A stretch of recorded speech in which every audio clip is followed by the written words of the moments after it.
Good morning and welcome to Tasty Spleen TV. This is your friendly, well, tired neighborhood Jahar. Uh, it's just 7 in the morning here because once again we are coming back with a European Cup with a little bit of something different. I was actually trying to dig up the clip from the Wizard where everyone was like, a new game! Well, yes, we got a new game today. It's Doombringer making its Doombringery debut here on Tasty Spleen TV. It's going to be a dual cup, first things off, and we've actually got hopefully about 16 players here. Should be good stuff. And actually, I'm rather looking forward to this. I've been playing a bit of it on LAN, and at the moment, I think you're going to see a lot of familiar maps. You're going to see a lot of familiar weapons. But it's got a few advantages, really, and they're more advantages from like a technical, nerdy side. Things like, running on the Dark Places engine, which opens up a lot of doors as far as like modding without having to pay attention to like older formats. It has a lot of potential, and eventually it's going to have a single-player portion as well, which I'm very excited about. But today, this is going to be a great sort of litmus test, I think, where we are going to see 16 players go head-to-head in duel on maps like Toxicity and Aerowalk, but also a few unfamiliar ones.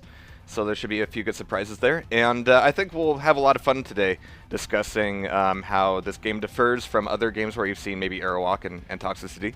Of which there have been many. I mean, there's no way around that. I mean, there's been several over the years.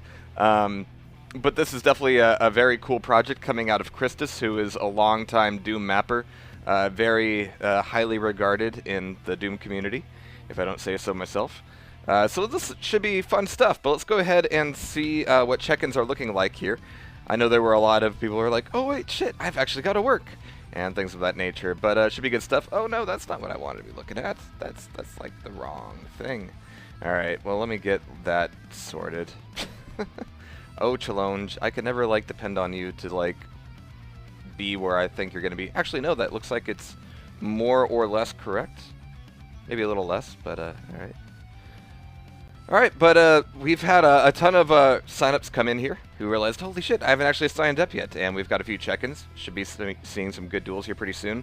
I haven't been able to play too much myself other than on LAN. There aren't too many American servers at this moment, and I've got my buddy behind me here who was going to play, but he was thinking, European pings, it's too early for this shit. Honestly, yes it is. But should be some good stuff. We're going to be starting off with a pretty small first round here as we clear up some of these slots for Kaito and Crazy Owl waiting for this. Oh, Crazy Owl's actually playing too. Oh, this should be good stuff here. So I'm going to be looking for a game here pretty soon, so stay tuned, sit tight as I get connected in the server. And we're going to take a look at some Doombringer.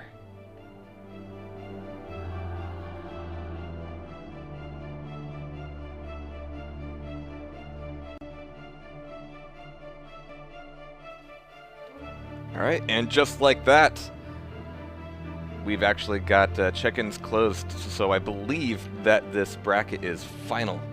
Let's give that one more F5 here. Yep, looks about right. So first round, we've got Snow and LKO, Seed 8 versus Seed 9. PB and Spin, I don't know if these seeds were random or not, but we've got Snow and LKO in Discord there. And they've actually got an IP, so what I'm going to do is make an executive decision and go follow them.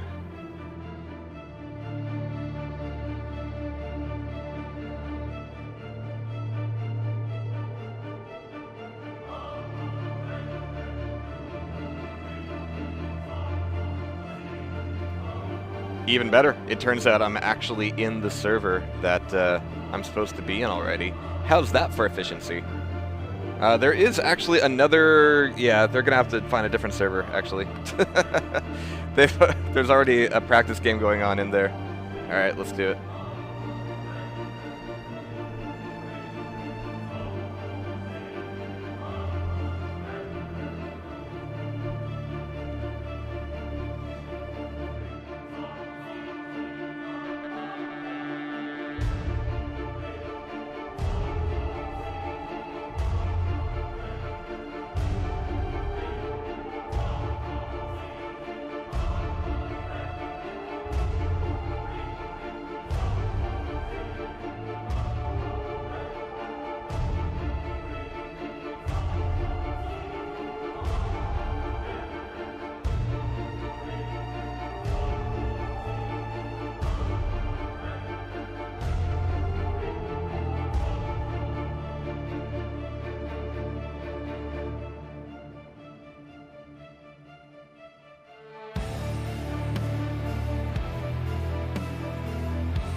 Alright. We're in the server properly here. Let's go ahead and take a look at these guys.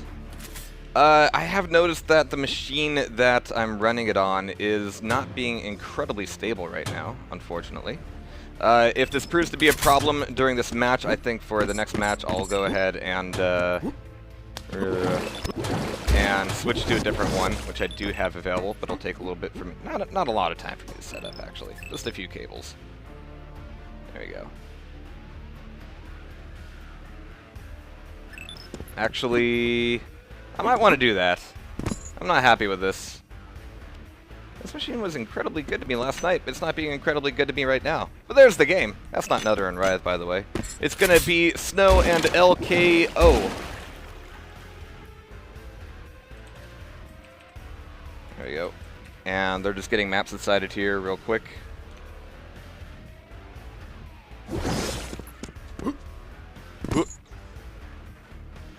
Alright, but let me see what I could do about that there.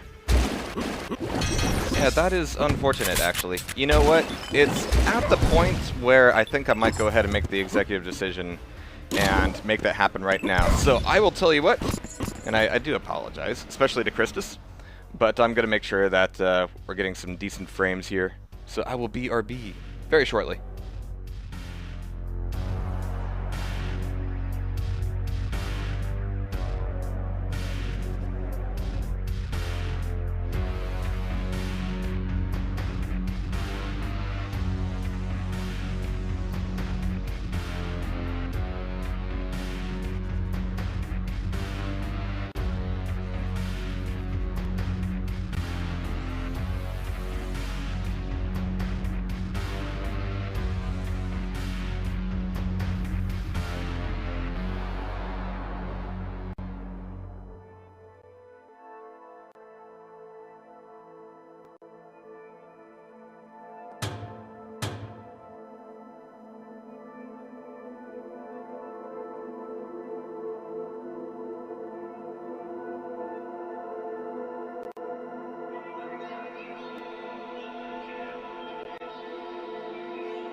Alright, we are exactly halfway there.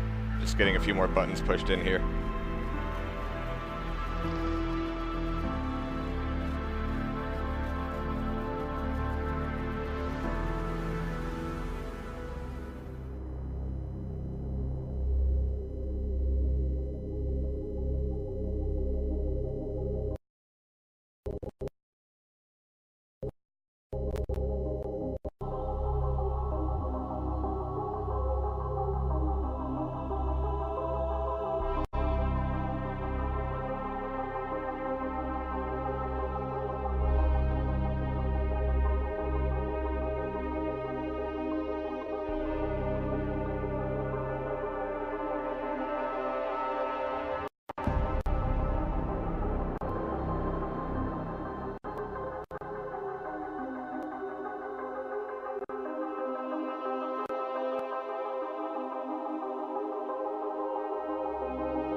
Alright, that's all up and going. I'm just gonna go ahead and get reconnected to the server here. And then it'll be happy days. Probably. Alright, let's go ahead and do that. Apologize for the delay, everybody. The machine that I usually run games off of is actually being used today by Rotten Rose, who's actually doing a different stream. So yes, we're producing 2 shows at the same time, which is a bit of a new thing. Alright, getting connected to the server here, I presume.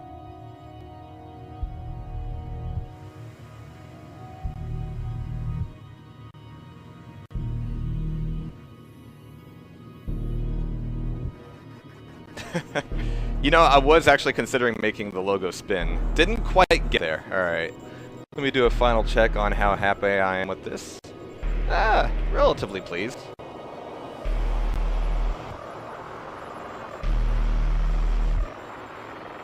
Yeah. I say let's go with it. I'm not really happy with that crosshair, but let's go ahead and get this going. You kind people have waited long enough. Here we go, Doombringer. We've got LKO versus Snow right here on, well, what else but Arrowwalk? Uh-oh, do I not have that audio? Well, I should have that audio. I really... Where's my audio, man? Volume? Alright, well, I'm not sure where my audio is right now. There's always going to be that one last thing.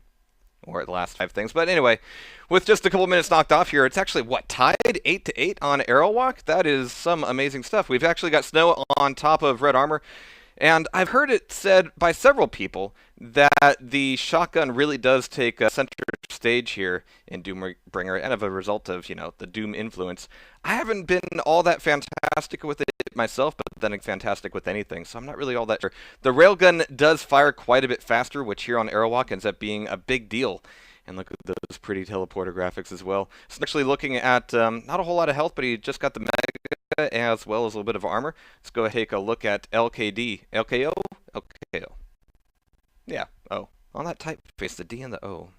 Most typeface anyway. But we've got him back of the map, and it's actually going to be a very closing out the rocket fight with only 20 health left over. Snow spawning top of the map, taking away Railgun, popping through the teleport. Going to be a bit of a fight over the red armor. I'm not sure if LKO can really afford to make risking himself a rail to the face, but Snow is going to have to kind of give up and go get himself a yellow armor himself. So LKO's going to be quite all that well off here, but oh man, what rocket. Pushing Snow quite off, well, armor at the very least, if not the Mega. Still a lot of damage here on the other side of things. And there's the grenade to give LKO a nice 2-frag lead here. Oof. And I really do wish I had the sound. It really kind of covers up for all these pauses and moments of silence that unavoidably happen. Well, that's what the next match is for. Oh, I'm actually counting up. I'm sorry. I was like, geez, that is a lot of frags for like just the first couple minutes here. But there we have it. 10 seconds left, and unless Snow can pick up 3 frags very, very quickly here. At 46 health, I'm a little bit skeptical of that happening. It's not going to happen, but 11-7, first game, GGs are called there, and I'm going to fix my stupid sound. All right, congrats to LKO. And look at that handsome scoreboard. That is a fantastic scoreboard. All right, nearly sorted here. Where is that audio? It ought to be just like doing the thing there. All right, I'm gonna do something silly. Oh, is it because it's going out there?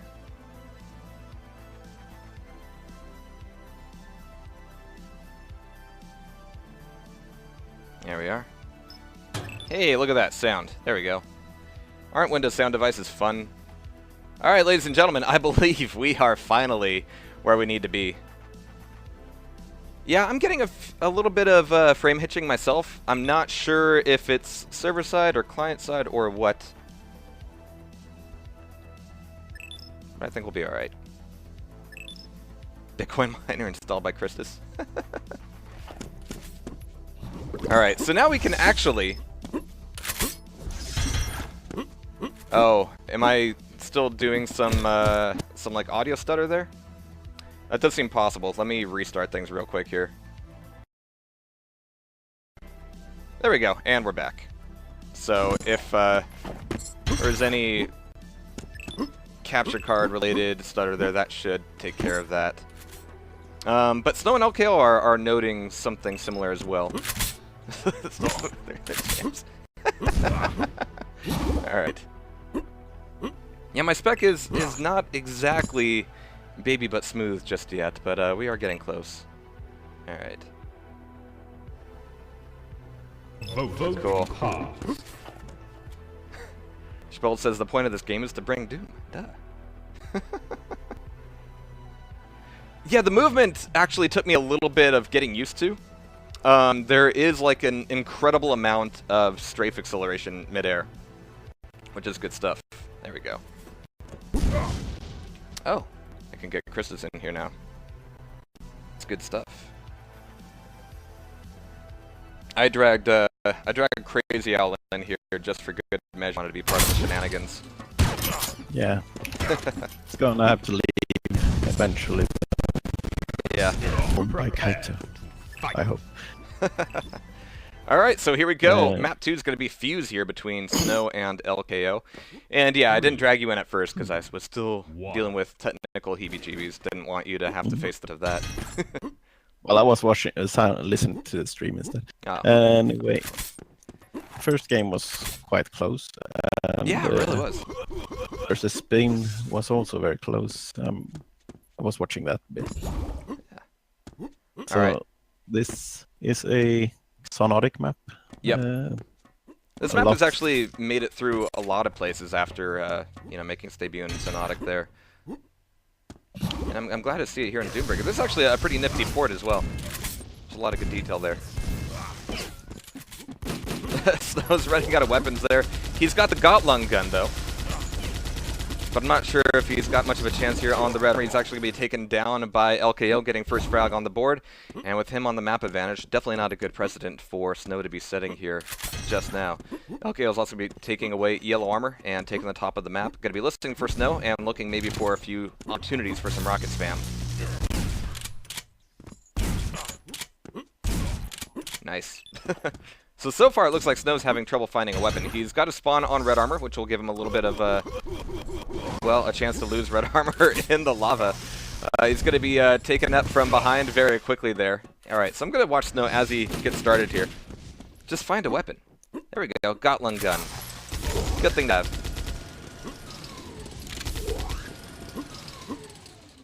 Alright, yellow armor grenade launcher will be a good start as well. Now rocket launcher is going to be directly across on the top from red, and with Snow making his way there, he's going to be intercepted by LKO. Decent grenade though, and you can see how insane that that pop-up is. And yeah, I've been enjoying just how much knockback there is there. It's nice when you can guarantee that, hey, if I can get a grenade hit in or a rocket hit in on somebody about to take an item, they're not getting the item. Nearly guaranteed. I really want to believe that Snow can just find a weapon. There we go, he's got a shotgun there. He saw the rocket launcher. It's right across from red.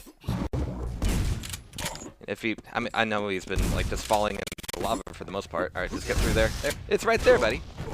And remind me, weapon respawns are 10 seconds, yeah?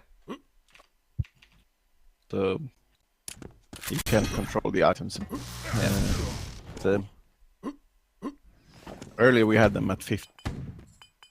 Oh, okay. Some guys pointed out that since you're so fast around the map, you can basically just keep picking up the weapons before Yeah, that was a problem with old Warsaw as well. But I think the weapon respawn is kind of nice. Now, one of the things that will not be obvious to first-time viewers of Doombringer is that the weapon pickups actually give you very little ammo compared to other games. It's actually much closer to Quake World in that respect. But that means that the bulk of your ammo is going to have to come from the ammo packs, which is neat. Because, you know, as a Quake 2 player, one of the things I always harp on about in regards to Quake 2 is how each map is incredibly different just because of how important the ammo packs are, and sometimes there are rockets aplenty and sometimes there aren't any. And that has a huge impact on how much those weapons are used in each particular map. So seeing a little bit of the same thing here is really gratifying.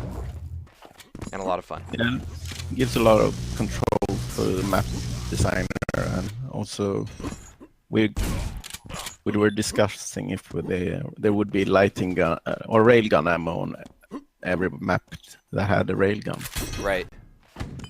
And that doesn't necessarily have to be the case. You can get a lot of variety out of your maps that way, instead of just the old, you know, 2 yellow, 1 red, 1 mega, and every weapon. Alright, but Snow has managed to get 1 frag on the board here. He doesn't have a whole lot of weapons at the moment. He's going to dive down for red armor. It's going to be kind of loud there, so LKO might be looking for him here pretty soon. There's rocket launcher for him. Apparently that's all he ever needed. That's what he's been looking for this entire time. Hopefully that means that he'll be able to do some damage here. He was doing some pretty good stuff with grenade launcher. Couldn't depend on it for the full frag though, but now he's got both red and mega. LKO's gone into hiding just a little bit here, but there's going to be a fight down at armor, and it's going to be one that Snow takes, and he looks like he might be able to start He's out of ammo for the rocket launcher now. Yeah, and of course if he takes the rocket launcher spawn itself now, he's only going to get the 1 rocket. Doom. And look at this plus back with the rail from LKO. I mean, fortunately Snow has a bit of a stack to hold on with it with, but oh, now he's got rockets. LKO might be in a bit of trouble here. He's just spamming off with some grenades, which can give you a lot of love, but maybe a finisher with the rail here. Nicely done. And so with half of the map left over, now that Snow knows where, you know, to get the all-important weapon, he might be able to stage a bit of a comeback here.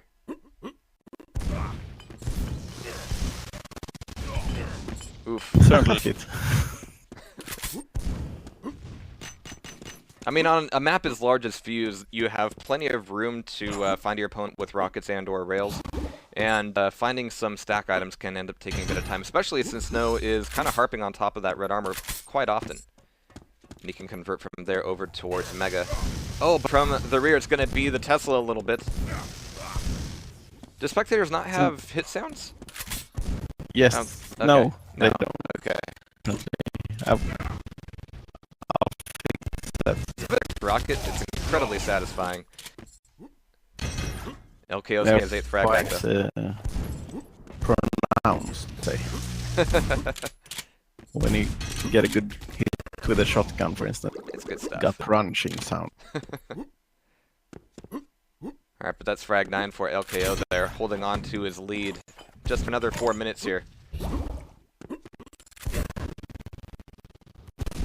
But moving through the choke point there. So LKO might be looking to head back over towards red and take control of rocket launcher as well. Weapon control is going to be a bit of a thing here, even though it doesn't mean that you're going to be able to control everything. There are a few key items per map that end up being rather important. Actually, I forgot to look. Is the pseudo port or thing inspired by Vertical Vengeance in the pool? Which one? The one that's a lot like Vertical Vengeance. It's quite obviously like Vertical Vengeance. I don't remember the name of the map. I think it means Nagelfar. Yeah. That's not. No, that's not in the. Okay. It's actually a really good layout. I actually kind of prefer it to Vertical Vengeance. It's good stuff. I misunderstood you first. I thought you said it. The map that is in the pool is it inspired by Vertical Vengeance? No, sorry. That's why I got so confused. But yeah, the Duel 4 that is inspired by Vertical Vengeance. But the reason I don't have it in the pool is because we haven't played it any almost since I made it, and I made a new version of it that is a bit different. Oh, cool. So that will be introduced in the next version as well. Awesome. And hopefully I get Al to play it because he loves it. Yeah, I do as well. That says we found LG. We're going to have to see if that makes much of a difference here in the final 2 minutes here. Nice. A little bit of grenade spam to keep LKO off his back while he got it. Ooh, killed himself, Oof. basically. Yeah. Oh, nice spawn. Oh, but he's out of... You got a shotgun. Or they could just punch each other. That's also cool. Oh, that was nice of LG. Is the death message always a right jab, or could it possibly be a left jab? It can be a left jab. Really? Oh, that's cool. It's supposed to be depending on which fist it actually hit, but Nice. I think there's a little bit of a bug because I think it's inverted. Oh, okay. So, well, that's a feature that you won't find in any other game. So, if you were looking for something to differentiate Doombringer, there you have it. Yeah. Alright, but final minute here, 4 on 13. And Snow is, doesn't have a whole lot to work with here at the moment. I mean, Red Armor's going to be up and available, but it's going to be a lot of damage coming out of that lava as well as the Tesla from LKO. So switching back over to him for the final minute here, as well as this could be his victory later on, well, not only Fuse, but on the series here. This will push him into round 2. And Snow will have to make his way through the loser brackets, Oof. which will be best of 1. Yeah. So maybe not calling Fuse would be the thing for him. Yeah. Alright, but okay, it looks like he's gotten accustomed quite a bit. And another thing that's a little bit harder to tell unless you're actually playing is just how much strafe acceleration you have. Which allows you to do quite a few fun, and teleporters really do carry a lot of your inertia through, which is also neat. Yeah, so you can jump through this teleporter, for instance, and use the inertia you get there and make that jump from the ledge to the mega in one strafe jump. Alright, but GG called out there, as it's going to be LKO. Going to go catch up with the rest of the bracket here as we find out where we are in the Euro Cup #1, sort of launching things up for Doombringer.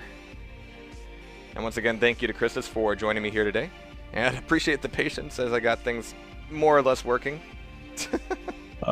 Nutter came, now Nutter's here, so... Yeah. All right, let's take a look at that there. All right, so the other game going on in round 1 is going to be PB and Spin. Not sure if they're handy or most of the way through their maps. They should be at this point, actually. So might be going over to round 2 here very shortly. I think Chrononaut and Best of Season, also known as Wavedash, have just started their match, I believe. Okay. I'm gonna see if I can. And we have. I wonder if Spin and. Okay, so Chrononaut. So the Best of Season is W in the game, I guess. And Okay. Yeah, Wavedash is known as. I'll see if Spin versus Pepe is still on. Sure. Yeah, they're still playing. They're on their second map. All right. What PB what is, server are they in? Germany?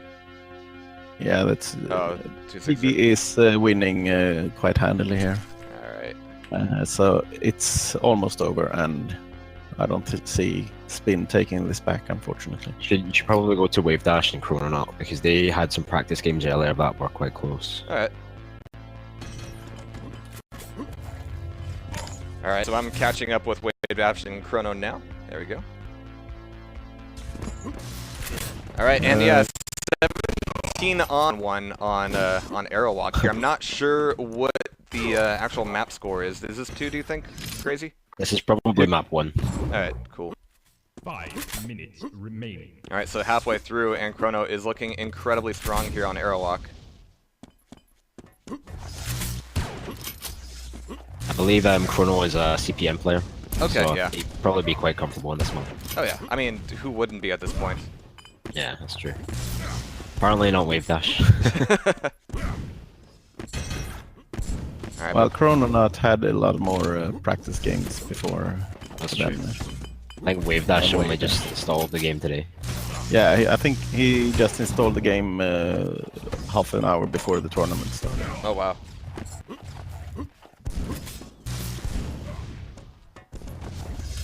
Alright, but Chrono taking top of the map. He's got Mega and a little bit of armor to work with. A lot of that grenades. Grenades are incredibly strong here on Arrow Walk. They just bounce around so much. They get all up in all sorts of nooks and crannies.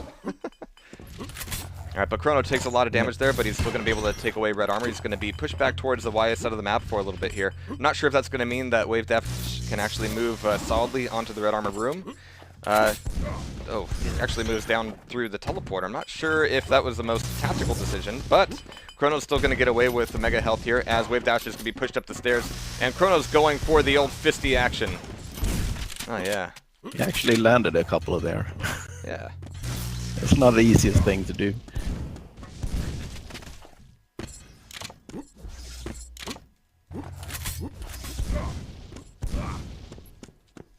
There we go.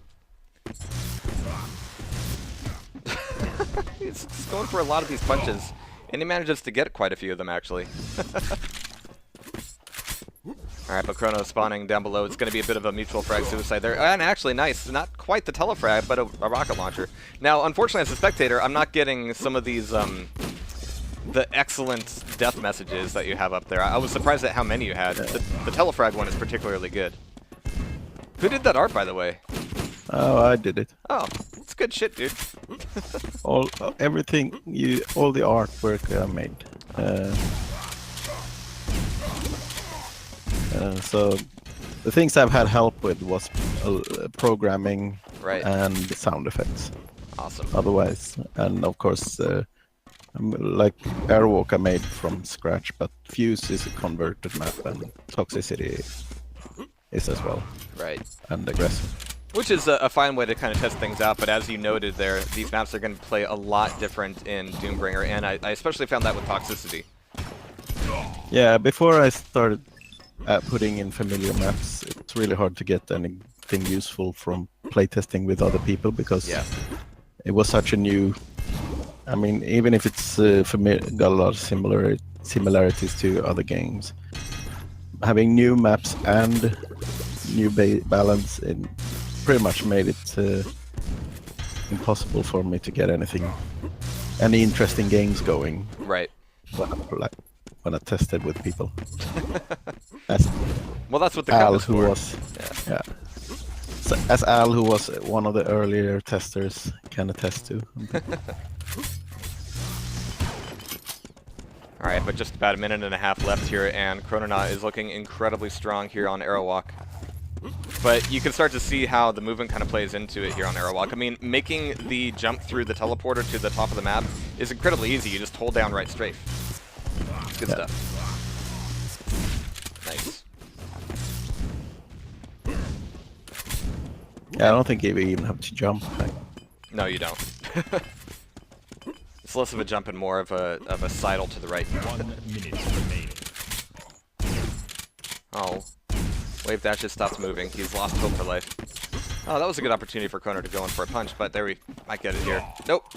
W ends up getting the SSG shot. Sorry to interrupt, but Christus, can you check your Discord PMs? Yeah. Important official business. Yeah, so largely the movement I would describe as you know, Oh, sort it's of not- half-beat Oops. strafe jumpy with a lot of the strafe excel. Okay, there we go. It's the first time I'm using challenge to host a tournament myself, yeah. so I made a new big boo-boo. Was it the time They zone could- thing? That's fucked me. No, before. I forgot. Missed that I had to. After I had locked the check-in, I had to start the tournament. Ah, yeah. So now they can report their scores. Thank you, Crazy Al. That's what you're here for. Over. Yeah. All right, but there we Just have doing my it. job. 31 on 5. Fantastic stuff out of Chrononaut there, showing us what to do on Aerowalk. All right, so we're going to go ahead and catch up with them as they go into map 2 here. Hopefully it's something where Wavedash has a little bit more of a fighting chance. First and last.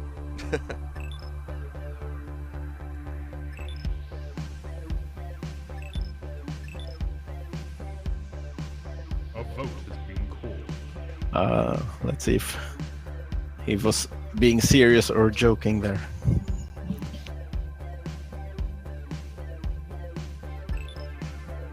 Oh no. Vote failed. Okay. Oh, W says he's out for the count. Oh. Unfortunately, that's the effect that Doombringer has on some people. Yeah. The faint of heart. People seem to either quite enjoy it or quite hate it. Don't get it. Lies.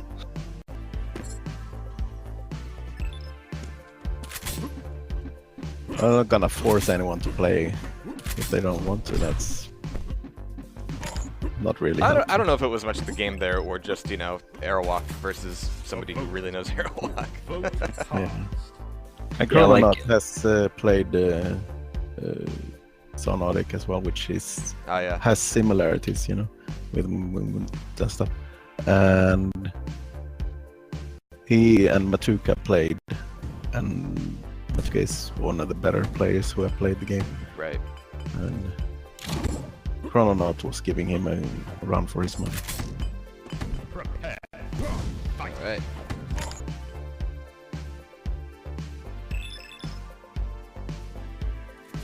Three, two, one. All right, here we go. Map 2, it's going to be a bit of toxicity. Not exactly much of a pace change from Aerowalk, if I'm being perfectly honest, but Chrononaut's going to spawn. Grenade launcher going straight up for the red armor. Going to get a pickup of the Gotlung gun. But largely avoiding the fight here for the moment, as he doesn't have a rock launcher. Oh, misses the grab of the Mega a little bit there, unfortunately. Goes in for chance number 2. Gets it. Alright, those grenades should be able to do some good damage. I'm assuming that whenever I see the opponent just, you know, careen into the ceiling, that they've been hit with a grenade. Alright, but first frag goes to Chrononaut there. W not exactly checking his 6 as he goes up for the upper yellow armor. Nice.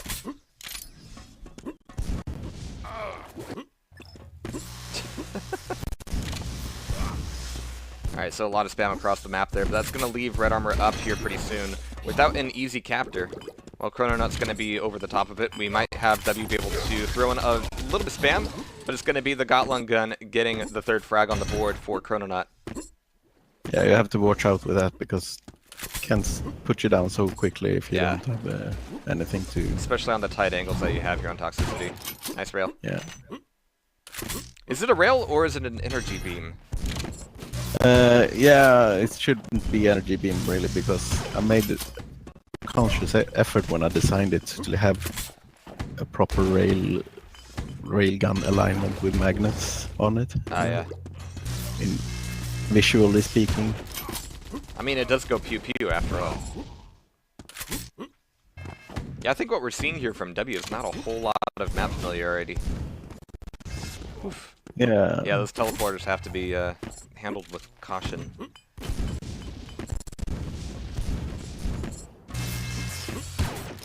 Alright, but Chrononaut on the chase a bit here. That LG is going to be able to burn off a bit of a stack, but as he comes back around the corner through the teleporter, Chrononaut's looking for a little bit of fisting action on the other side.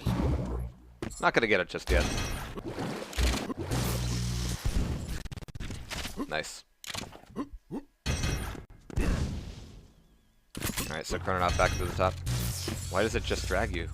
What's dragging you? Isn't he that speedrunner? Oh. Sorry. Alright, I don't have my soundboard hooked up, but, you know, you get a theoretical badum tish there. Either that or a sad trombone. Maybe a little bit of both.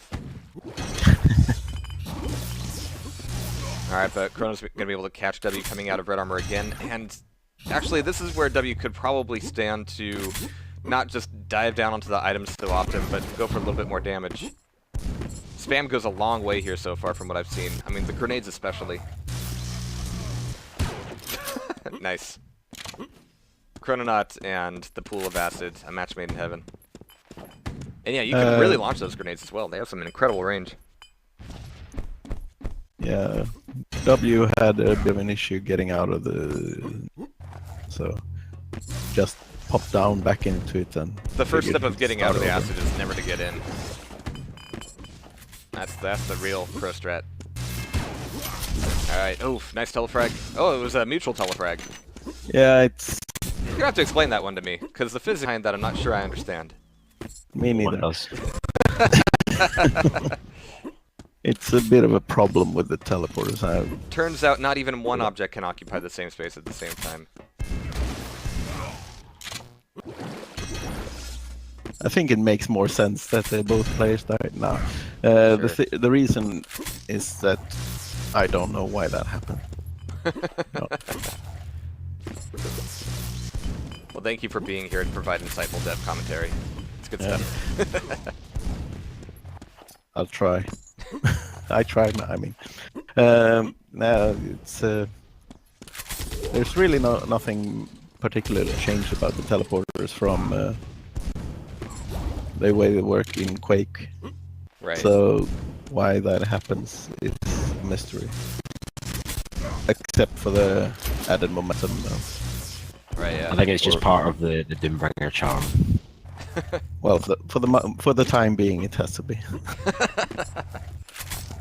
Alright, but halfway through and 15 frags down, Wavedash is maybe trying to set a bit of different pace here, and maybe discovering that grenades can indeed be his best friend. Gotland gun could be good here, but red armor's going to be a little bit rough going. Chrononaut is incredibly low here. He's going to be able to take the 225s, however, and looking for yellow armor down to the pit. Do we have a grenade launcher for W, or... Yep. Oh, the rail lane from Chrononaut has been incredibly consistent here.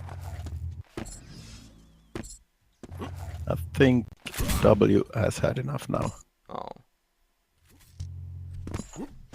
I mean, yeah, doing both Toxicity and Arrow Walk, it's going to be that's a rough series. Especially versus a CPM player. Right.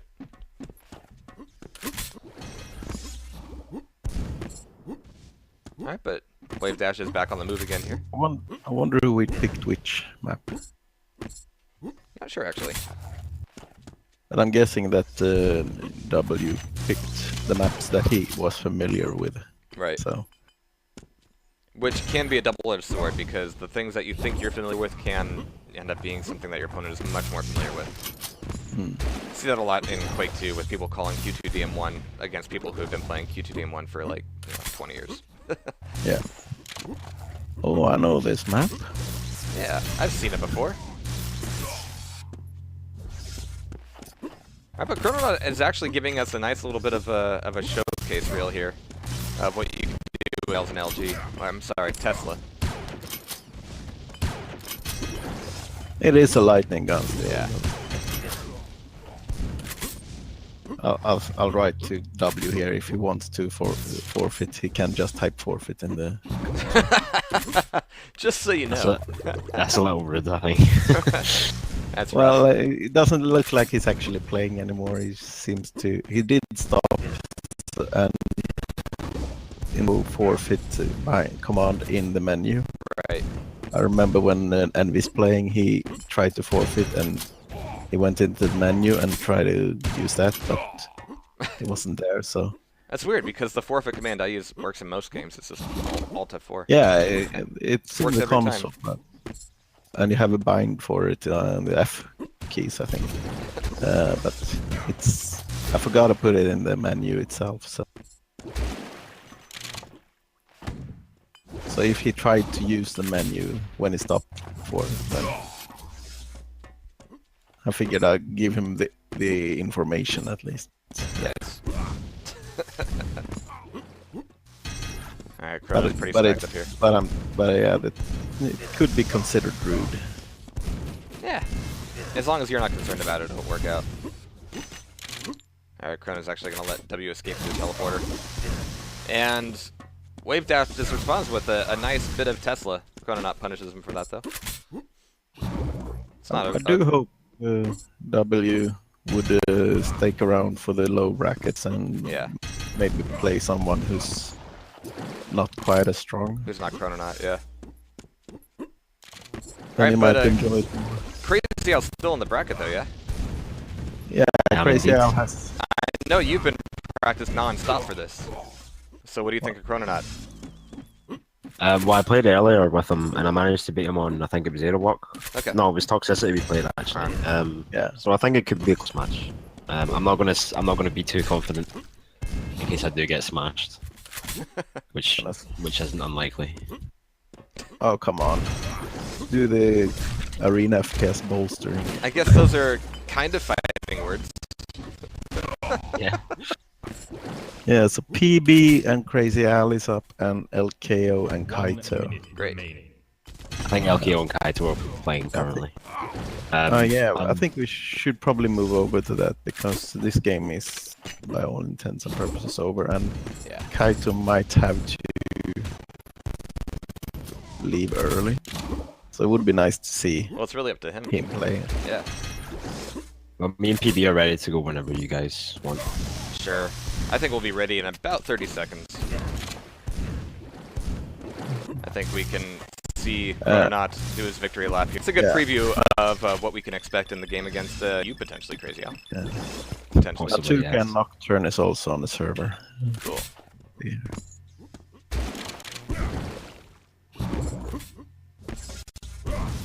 Nice.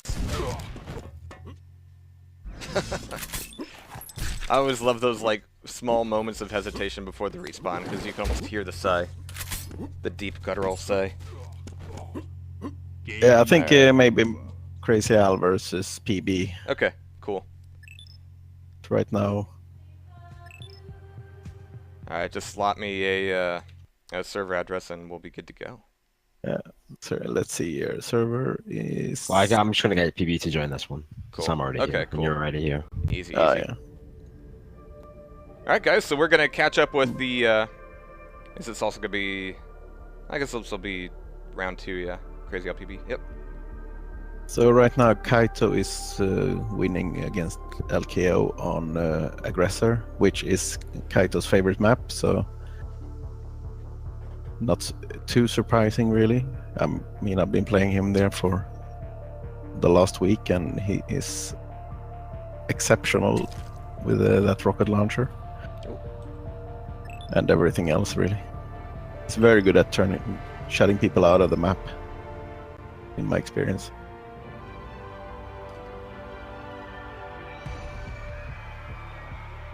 And gonna take a quick look into Machuca versus Nocturne, and that looks to be pretty close game so far. No, Machuca 2, Nocturne 1, and they're on the first map, which is Purgatory Duel 1. Alright. Just want to make sure that Crazy L got properly. Yeah, I'm gonna move you down to a different channel there for the moment, Crazy L. Bye. Alright, cool. Now we're official. Now we can talk shit about him. Alright. Crazy Al has been a rock that I've me. He's always been helpful. That's not how shit talking works, dude. I don't think you get the concept. Oh, that is sweet though. Alright, so we got the coin flip coming up here for map picks.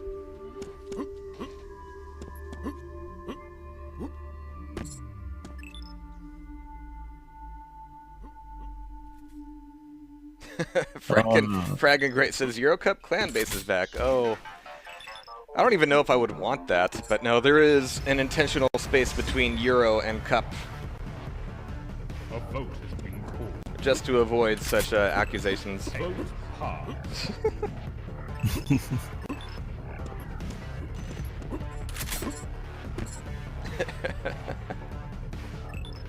Ah, see, you even get like the big graphic for the coin flips. That's good shit. Yeah, that's sent to everyone because it's. That's awesome.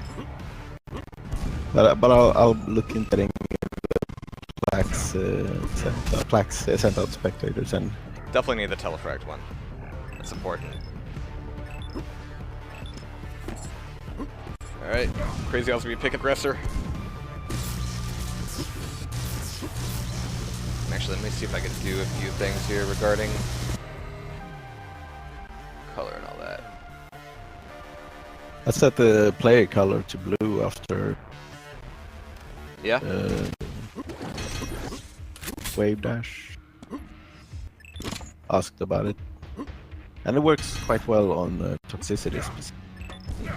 No green. It's a green nuke tends to blend in.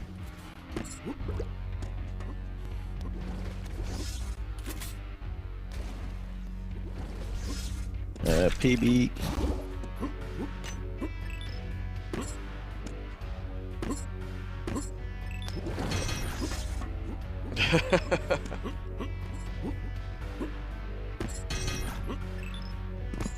There we go. It's so easy to figure out who's the Claire and who's the Quake 3 player.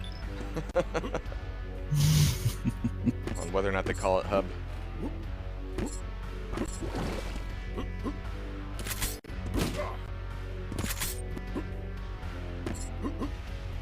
Oh yeah, Preacher. We should call it Preacher. Yeah, exactly. He had a lot of really good maps, and it actually is more troublesome in Quake 2 than Quake World calling Blood Run ZTN because he has so many maps for Quake 2. Oh, can you pistol jump? I didn't know. Yeah. Holy shit. Alright, this game just opened up for me. I had no idea.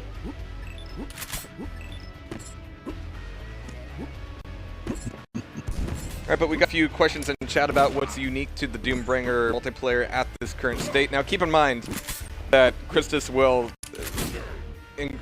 stress very strongly that this is very, very early in terms of development. So a lot of the things that are unique may or may not be sticking around, and then we're going to have other unique things come in, of course. But right now, the things that I would kind of call out are the fact that weapon ammo spawns are much more important than the actual weapon spawns themselves, just because, you know, the weapon ammo spawns don't really give you, the weapon spawns don't give you much at all. The grenade and rockets and general kickback is incredibly insane. It's like cranked up to 11 in a good way, I believe. The movement has some fun things with it as well. There's a lot you could do with the airstrafe. But general like TTK of it has like a pretty solid feel to it, which I dig.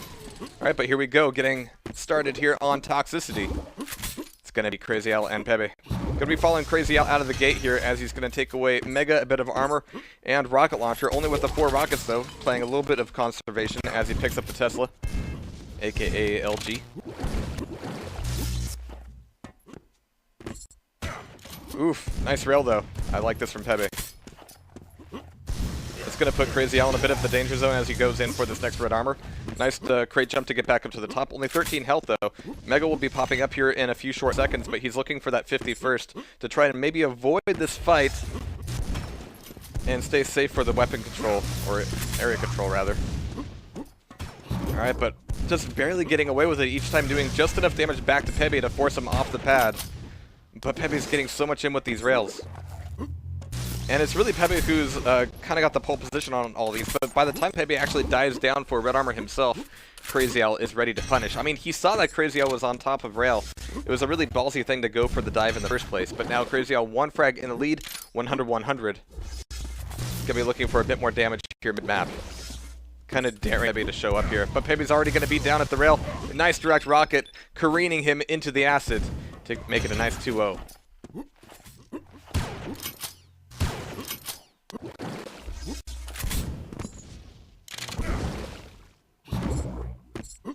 Alright, but just about 2 minutes knocked off, but we're seeing a much slower game here, of course, than we saw in the last round. Just because the damage is just so equal across them, as every time they see each other, somebody's going to get hurt. Alright, but Crazy Al gets a fairly free red armor. That grenade almost changes. Oh, that grenade actually does end up having a bit of a vengeance, though, as Crazy Al doesn't quite make his jump up to the 50. Alright, so he's going to have to be a little bit cautious here. Or at least get some good spam in. Or, you know, rocket himself on the Mega Health pad as well. It's not fun. Man, how... that acid is claiming a few lives here. But still, 3 up on nil. As Crazy Al taking away a railgun is going to be rather low in health. And options here as he pops back through the teleporter. You can get some speed going through there, getting away from Pepe. And Pepe still hasn't really managed to get too many megas here. Taking a look. Yeah, not a single mega for Pepe. He's only gotten 2 of the reds as well.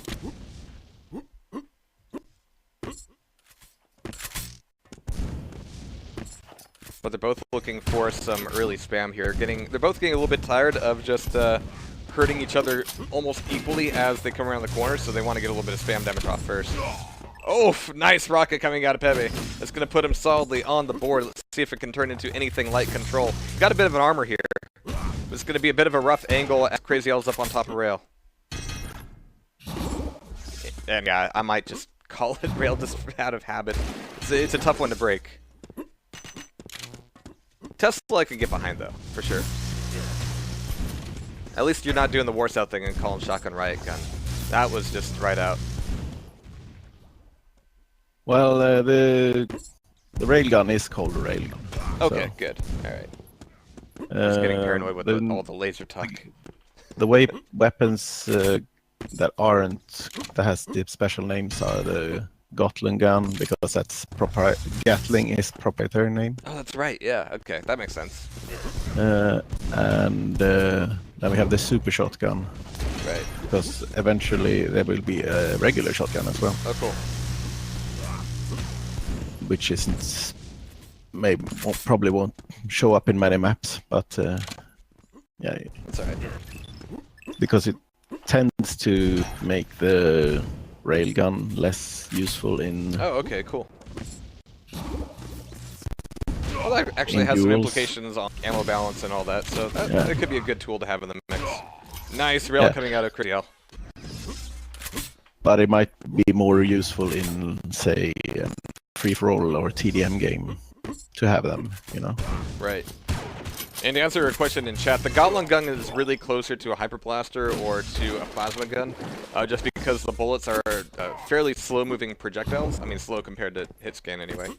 And the fire rate isn't quite at chain gun rate, but it's got no spread. So yeah, it's much more of a plasma.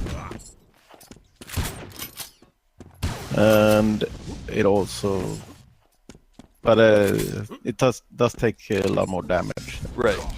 Regular plasma. But so is this. I think most of them do. Yeah. Right, but only 2 frags separate Crazy Al and Pepe, as we're now a bit over halfway here. And you can see over the course of this match that they've both gotten much more conservative about how they move from area to area. Crazy Al's looking for that yellow armor. question in chat about how old it is. We started working on it properly 2 years ago. So, but we didn't start to stream and stuff like that until about a year ago or something. Right. Oh, that acid. Alright. Still only 3 frags here, though. But Crazy Al with the pickup of armor and kind of control over the upper YA area. It's able to cut a lot of the map off from Pepe at this point, especially as he gets away with both yellow armors. That's not a lot of armor left in the map for Pepe to get at all. But the damage could go Crazy Al's way either way. But not this time. It's going to be a nice bit of LG there. Or Tesla. Habits are hard to break, man. Alright. Well, oh, that acid might claim another life here. Well, mathematically speaking, the lightning Tesla gun is a lightning gun. Right. So yeah.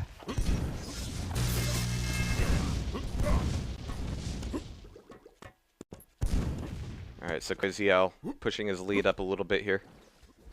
Looking for Pepe to come his way. Doesn't have a lot of health here. And the 225s by the teleporter aren't quite up yet either. And I don't think the 50 was. But Mega is. That'll certainly help out. And Red's being left up by Pepe. In fact, Crazy Al's going, alright, he's just not here at all. Okay. Yellow taken. Okay, he decides not to go through the teleporter at the last second. Cannot blame him.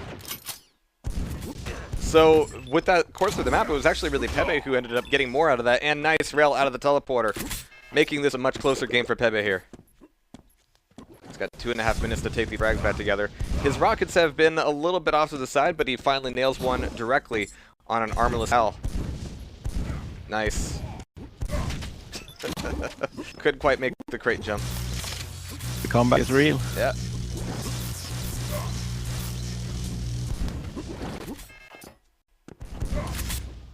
Alright, might need to break off from this fight here a little bit to get some more ammo. He's got plenty of rockets, but not a lot of life here, as Crazy Al takes one on top of yellow.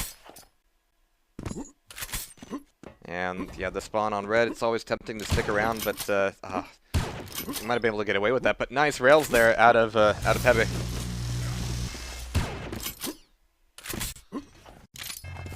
Alright, so falling through the teleporter. Oh, he even delayed it a little bit, hoping he'd actually catch Crazy Al with the rocket, but Crazy Al was ready for him there. Meg's gonna be ready. He's definitely gonna need a weapon here, though. Grenades will only get him so far. There we go. And yeah, just like Quake World, the grenades and rockets share the same ammo, which is nice.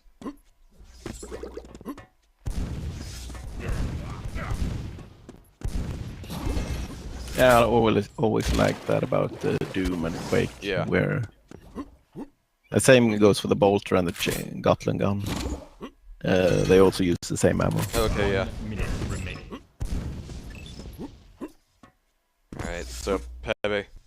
A little bit light on health here. He could take away the Mega at the very least. There's no yellow down in the water for him. And this position on red could work out as long as Crazy Al doesn't really get an inkling of where he's at. But you can see that Pepe is having to go on the hunt here quite a bit more. Definitely trying to push forward on these fights a little bit, and Crazy Al has shown that he can go defensive when he wants to, and this is definitely the time where he wants to turtle up. And that means that anytime that Pepe does to give up chasing Crazy Al in favor of an item might really cost him a lot of time here. But the defensive damage is enough from Crazy Al to make that really kind of ideal. But Rocket, that might seal the deal there with Crazy Al 10 frags in the lead up against Pepe 6. Fantastic game here on Toxicity, though. Much closer than we've seen so far. We're going to have to see how things go moving into map 2. But there we have it. It's going to be Crazy Al taking it. Damn close one there. PB is in a good position to actually get take the next map here, I think. A vote has been called. Vote passed.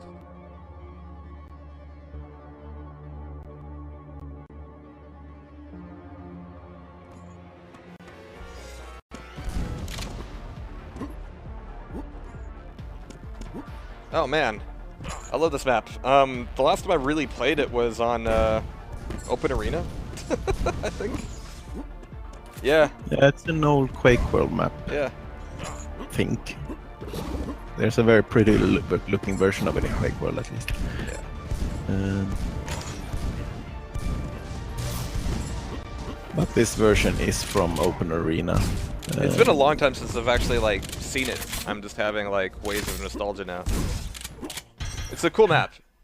It's actually a lot got. of people who play Doombringer say that it's the best map in the game. Really? Okay. For the game. Sure. Actually.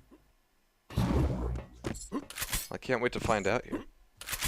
Yeah, it's interesting because it's relatively small. There's a lot of really close quarters fighting, but the way the hallways are arranged, there's still a lot of opportunity for sniping on items as well as defensive play. Just nice.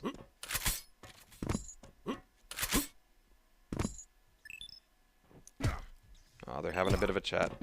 How do I get to Mega? You rocket jump, of course.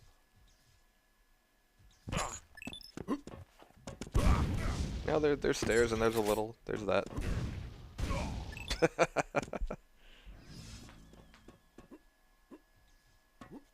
You can walk? Yeah. Just walk over. Or teleport? Yep. How do you get to Mega? With your legs. Prepare. Really mean of Al to drop to pick this against PB instead of Arrow Walk. Really, Right. this is gonna be 3. rough. Yeah, could be. But it should be a good preview of the map here.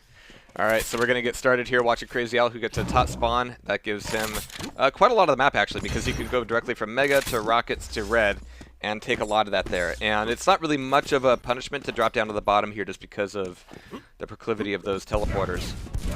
Oh, there's only a green there in this version? Wow, okay. That makes this room a bit rough. But Crazy Al's going to be taking away the first frag there. There's 2 greens, Okay. 1 yellow, and well, red and Mega. Cool. Alright. So top map has a bit of a fight going on as Pepe tries to get some fisting action done. Not quite going to go his way though, as that gives Crazy Al a nice tasty frag with a shotgun there. Starting to cycle the items and armors here a bit. But, you know, you do have all those moments when your opponent's down below to do a ton of spam. And the ceiling height is enough on most of these platforms that spamming with rockets from below isn't really all that ideal. But there's red taken by Pepe. And yeah, there's a little bit of that cubby there with the rocket launcher. So if you get pegged there, you're not going to be getting out. Nice rockets. Showing off a little bit.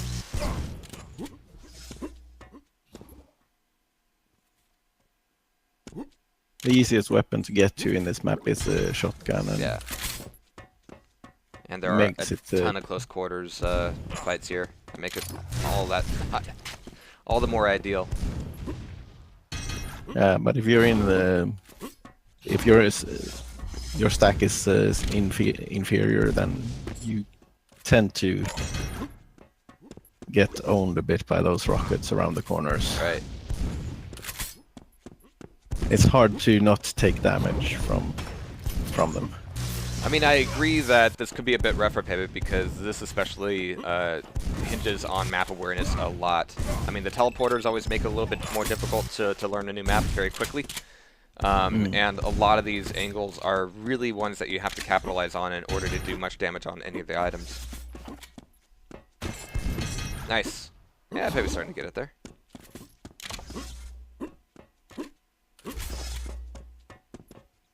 See, this looks like Machuca and Nocturne has finished, and Machuca won 2-0 there. Have you gotten much comment from Quake World players about adding footsteps?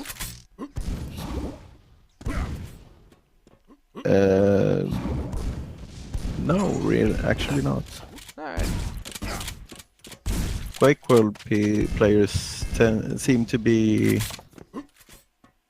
some of the players that like it are more open to the game than many others. But it's also you can say that a lot of people have a lot of different opinions of it. Oh yeah, it's expected. Especially at this early stage.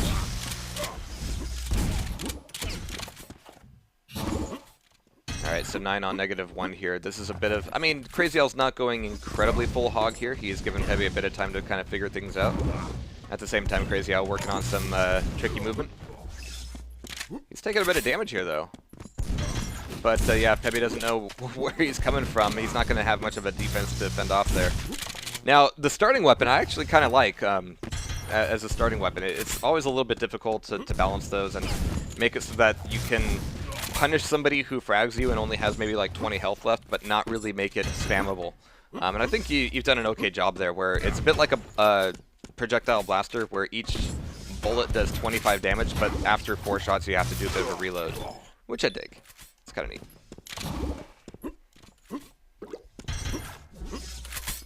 But a lot of that is also about, you know, how much health is on the map, how easy is it for somebody who fragged with a low amount of health to recover very quickly. And on the ones that we've been playing so far, there's quite a bit available. But 13 on nil here. I mean, Pepe's working himself back up from the negative area. And he's had some decent rails here.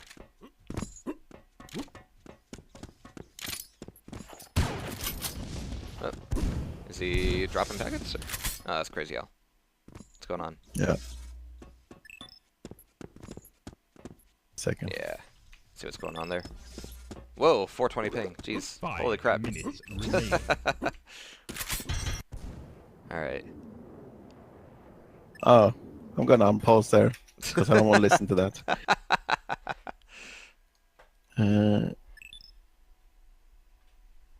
Let's see if that recovers itself. Well, it's back down to 250. Jesus, Al, what are you doing? Yeah. Turn off those porn torrents.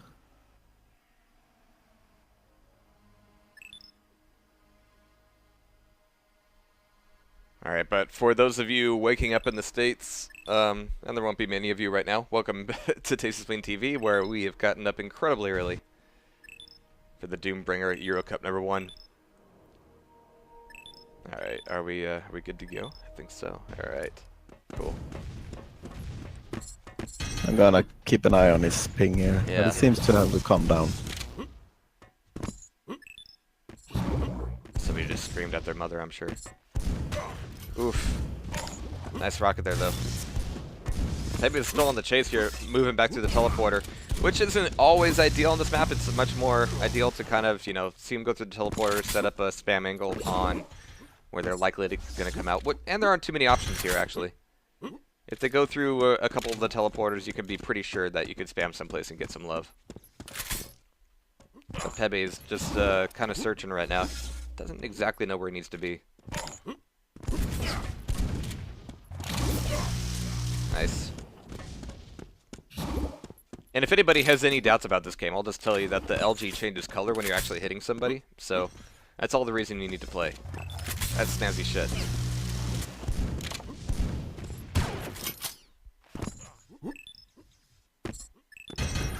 Alright, so Pepe finally getting away with the red armor. How many of those has he gotten, actually? 4? Okay. Not too bad.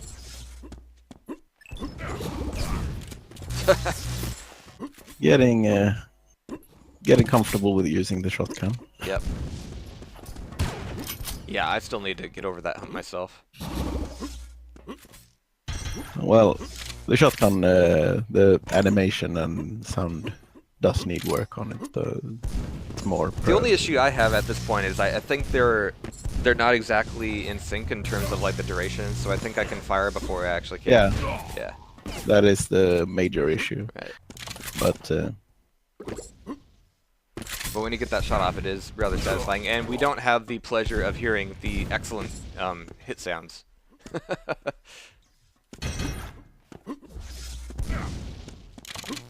yeah. But 15 on 1, and yeah, you're right. Crazy Out calling this was a bit of a thing against Pepe.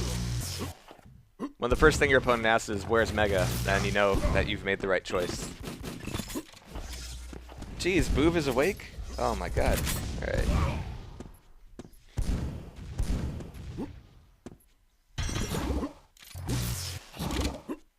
Alright, but Crazy Al, I mean, 17 on 1. I'm not sure if there's a whole lot else to say about Pepe coming out of this match. But he's kind of figuring out where he needs to be on these teleporters and how to spam off on things. However, being mindful of ammo will always be a thing here.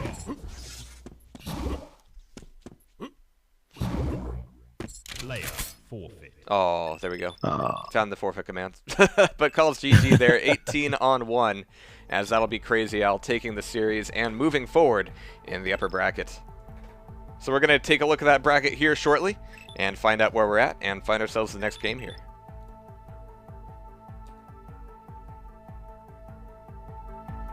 So let's see. I think Kaito versus Chrononaut is probably going to be the game to watch here.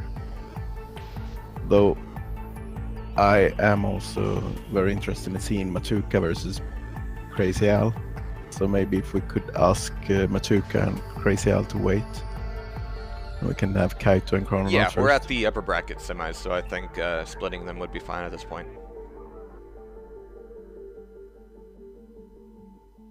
Alright, but let's see if Kaito and Chrononaut have found themselves a server here.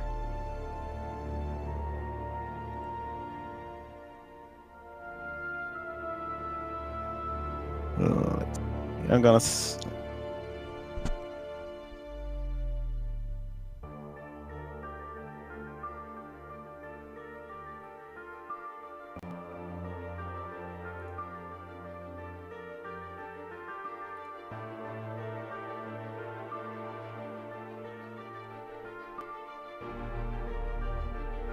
Alright, ladies and gents, we're going to be getting server info for Machuca. I'm sorry, for Kaito and Chrononaut here pretty soon. So stay tuned.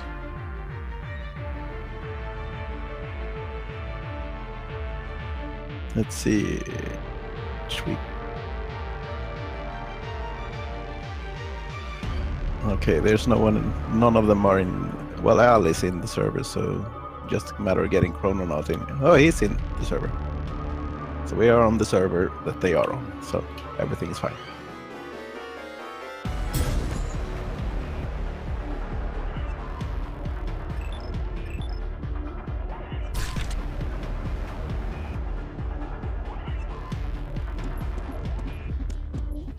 Alright, that makes things easy for me. Chrono and Kaito should be coming up here pretty soon. Oh yeah, Kaito.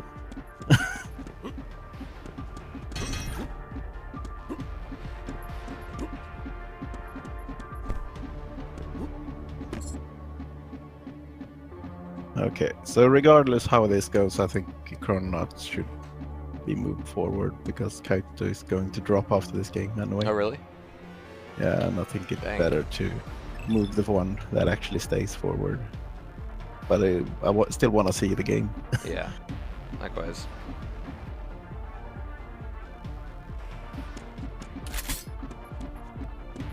Or of course just Chrono we have. Because otherwise we won't get a semi-final really. Because then that will be a bye round for whoever wins Crazy Island.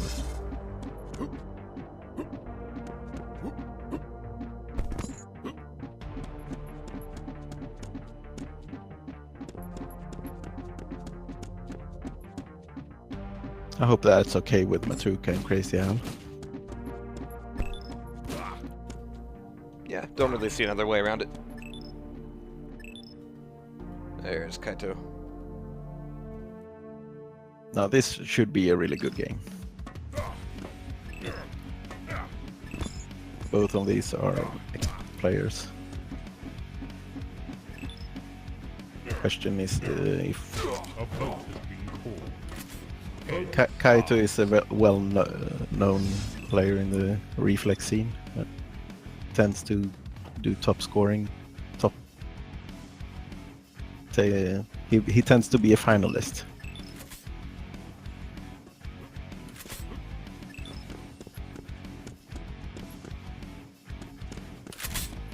Sun pick. What?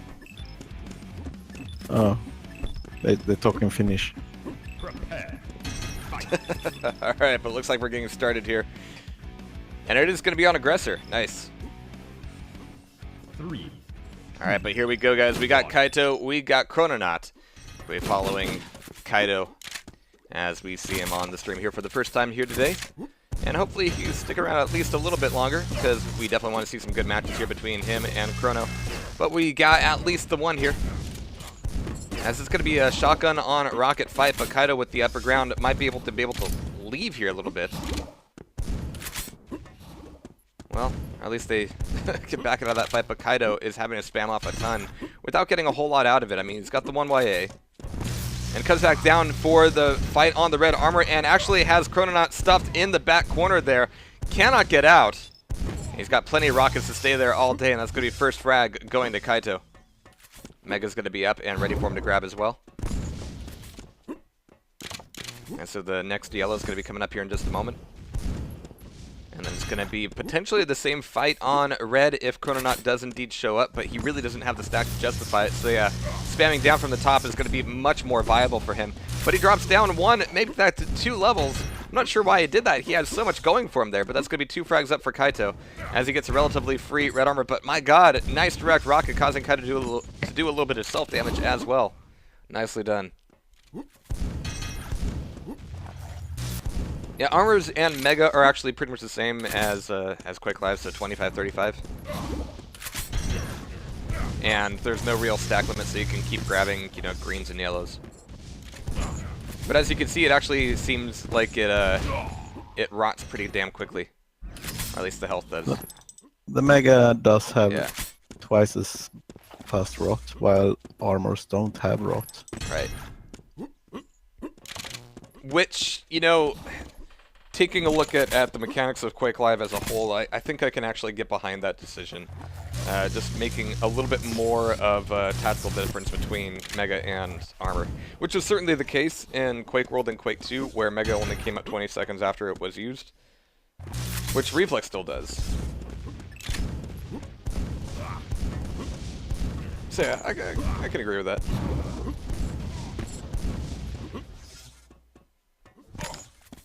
Alright, but finally getting a frag on the board here for Chrononaut.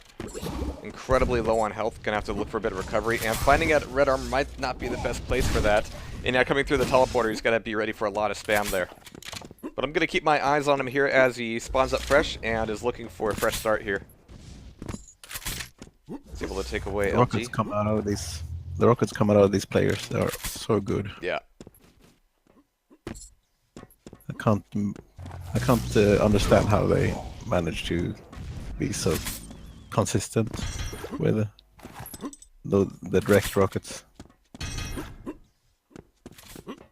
I love how the armor sound is halfway between a traditional... well, it's actually just like a straight-up mix between a traditional Quake armor sound and the GoldenEye zipper. It's good stuff.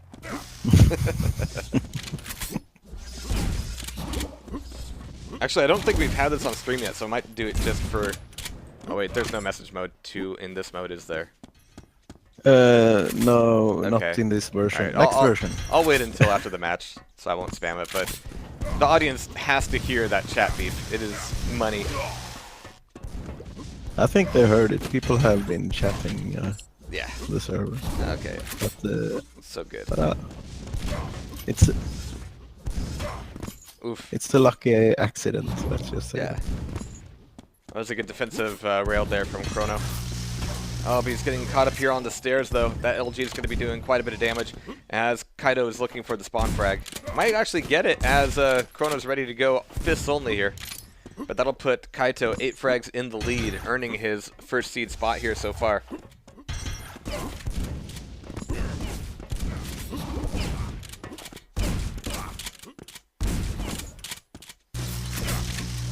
Nice.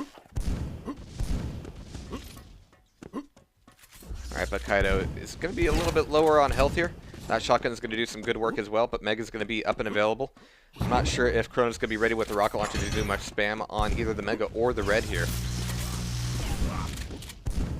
Yeah, needs to avoid some of these fights, but backing out of some of these fights can be incredibly difficult, especially as your opponent's chasing you through teleporters. There are teleporters that actually give you a bit of an advantage, but it's not those two. 5 minutes remaining. That voiceover is pretty good too. It's my boy Joel, GMT. I was gonna ask if that was GMT, yeah. Took him down an octave or two.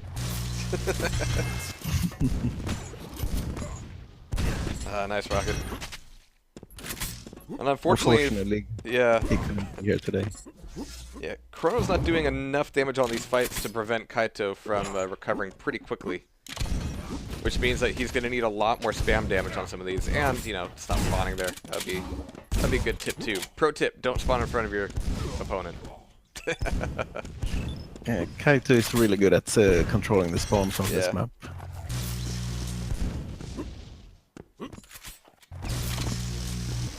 Alright, so good LG there. Kaito's very temporarily below 100 health.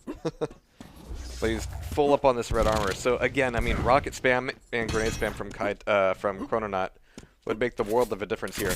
Chrononaut's got some really good rails, but it's very difficult on this map to push out for a rail hit without exposing yourself to something much worse.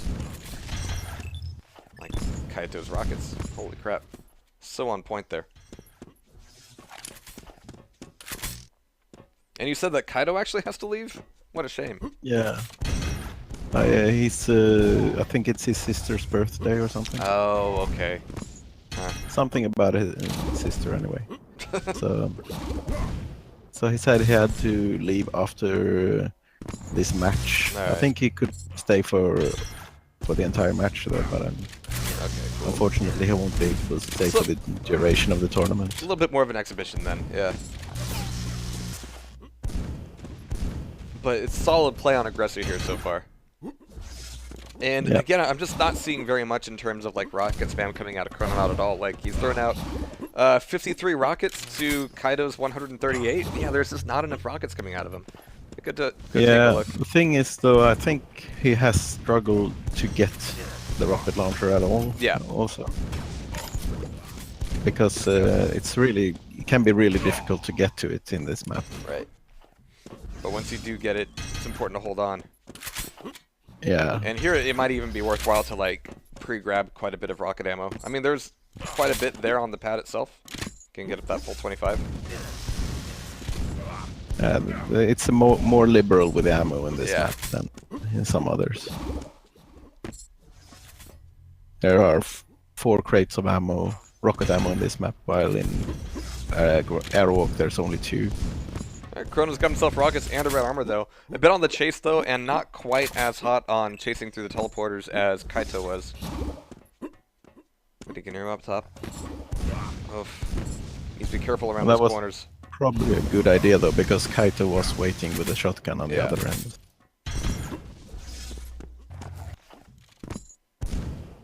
Yeah, it's something you can only really justify if you are right behind your opponent. If they're a good, 4 steps ahead of you, then not so much. Oof. A little slow on the draw there on reacting to that teleporter. I wonder if he's got his headphones on properly there. Nice shotgun. Maybe it's like Fox and got them on backwards.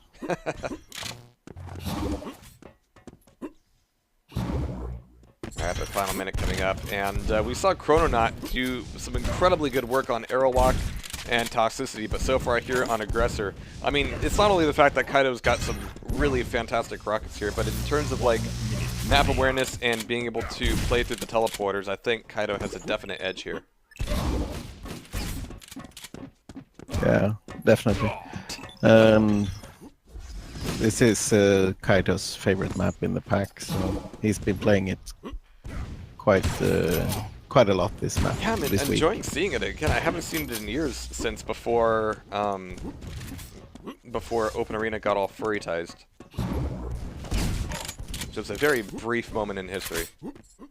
Is it Lele that started Open Arena, or did he join it and furry-tize it? He started it. It was like right when the Quake 3 Arena source came out. It was like, alright, great, gonna throw some textures on this bitch and open it up. Which was great, it was a really good initiative. And then things got weird. Well, it is spearheaded by Lele after. Yeah. He is the guy that made anatomically correct Gargoyle, yep. Right. Yeah. Alright, good games called out there, 24-2. Let's see what Chrononaut can do on a different map pick here.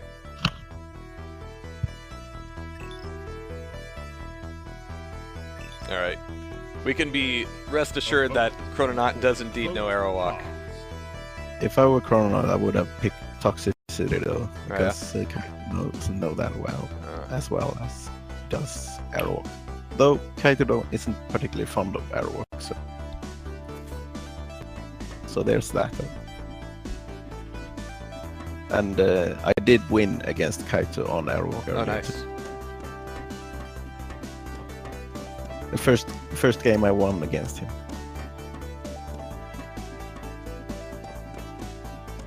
So this is going to be good.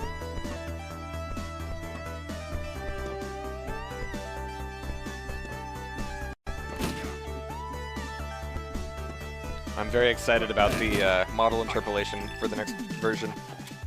Should be good stuff. Yeah, I'm gonna have to start working on the actually making proper animations for the models now. No more excuses. Details, yeah. Alright, but here we go, getting started here on Aerowalk, and immediately it's rocket on rocket as they both explode onto the scene, but not so much onto the red armor. It's going to be a little bit of a slower play there, as Kaito's going to be on top of the stairs, and isn't going to be doing anything fancy, just going straight up for the rocket jump. It's going to be a very close range fight here, and finishing off with the rail, Kaito getting the first frag on the board. Holds on to quite a bit of that red armor though, but the rockets from Chrono burning a bit of that off. Not quite as much as they could have. He certainly had the opportunity there, but Kaito's going to be moving his way back up the stairs here for red armor. Just a moment. Oh, now he knows that Chrononaut's still sneaking around up top and punishes him for it. Very nicely done. As that keeps red armor relatively safe and ready for the grab. So now he's got red and mega, but these rockets from Chrono might change that very, very quickly here. Oh. Nice one from Kaito once again. I mean, Kaito's just been on top of it so far here today. But again, this is Chrono's pick, and we've seen him do some amazing things on this earlier. And yeah, once you hear those grenades start bouncing around, you really need to move carefully. Nice mutual frag, though. Going for the Hail Mary, and a good response out of Chrononaut, staying relatively defensive there. Goes for the rocket jump on the red himself. There. Yeah. Not bad, not bad. Ooh. It's a good jump sound. Actually, where is that jump sound from? Seems familiar. From Matt, the M-Trop's mouth. Okay. Wow, really? Cool. Yeah. Maybe I've just heard too many people doing that in the past. But they are quite... I mean, I think they sound a lot like Sarge's. Yeah. Yeah, you're right. Quake 3. That is some professional VO work you've got there, yeah. Oh, good aggression on the Mega. Especially as he ran out of out of rockets, and good finisher on the rail. And Trop has done really good work, I think, with the sound. So, glad to have got him on board. You could be in a different map and hit somebody with a grenade here. Good rocket there. Nice. I mean, Kaito's has been on fire so far here, but he's at 9 health. This is a chance for Chrono to really turn things back around. Or, you know, get rocketed twice there. I mean, red's going to be up for Kaito to grab. Chrono can get the mega health here. But Chrono's still got to spend a little bit more time getting some weapons before he can really respond to that. And in the meantime, Kaito's back up to 100 and 200. Chrononaut with no armor, and that mega health is going to be dwindling fast. Should do a tournament where it's best of 7 of Aerowalk in 7 different games. We did that kind of a couple years ago, where we did a different Quake game of Aerowalk each week. Yeah, I watched that, but then the streams for the Quake 3 and Quake 4, I think, or Doom 3 or something, they weren't saved or something. Oh, right, yeah. Well, Quake 4 was a little bit of a wash. We didn't get a lot of people for Quake 4. Shocker. Yeah. Actually, Quake 4 only very recently at the time had a decent edition of Aerowalk anyway. I mean, it had one before, but it was pretty much a straight port of, like, of the hub version. So it didn't look very good, especially not with that lighting. Yeah. How do I forfeit this shit? Ah, but this is Chrono's map. I was really expecting more here, honestly. Yeah, me too. But I think Kaito's just on a good roll here. Player forfeit. But there we go. So Kaito's showing us what it's all about, but I think he's going to go to a birthday party or something now. Huh? Actually expected a closer game. Yeah, me too. Alright, I guess Kaito's going to be that guy. I mean, it just goes to show if you have 3 color slashes in your name, no matter if it's this game or Warsaw or Reflex, you know, you're going to be top seed. I mean, that's the secret pro trick. Alright, but it looks like Kaito unfortunately has to leave us now. But that means that we're going to be looking at the other semifinal here. It's going to be Crazy Al and Machuca. And they've been speccing up this game as well, so they should be hopping in on the server here pretty soon.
Alright, shoutouts to somebody shouting out to Sin in in chat there. The first level of the Sin single player was so very much ahead of its time. It was doing so much cool shit that nobody else was doing at that point. The rest of the campaign kind of slacked off after about 4 or 5 levels, about the time you get into a sewer. As it went for a lot of 90s shooters. Everything goes really well until you get put into a sewer. Actually, the Soldier of Fortune sewer levels were pretty rad, actually. Cool I did like those. Yeah. Actually, one of the more memorable maps of them. Yeah. I mean, Soldier of Fortune's real strength, I think, was just the enemy placement. You just had so many enemies put in just these narrow angles that could just take you down before you even knew they were there. It was like somebody saw a bunch of Doom maps where they put chain gunners in all these blind angles and in these dark cubbies and goes, let's make a whole game about that. That's what Soldier of Fortune was.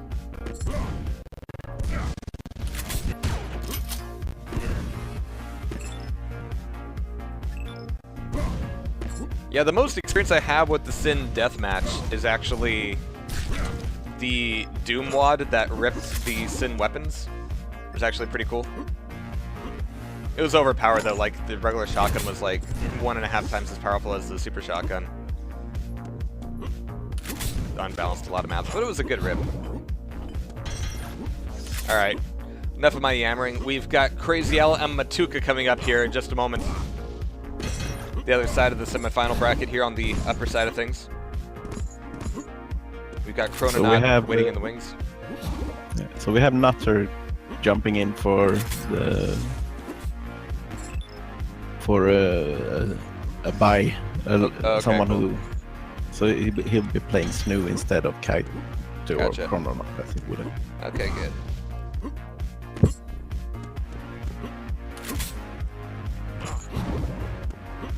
Aw, we're dropping Aggressor. Damn it, Crazy Al.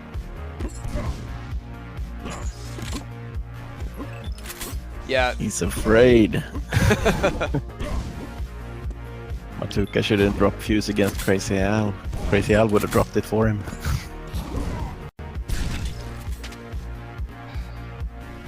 Chaz is getting me to want to like try and organize a Soldier of Fortune 1 Capture the Flag event.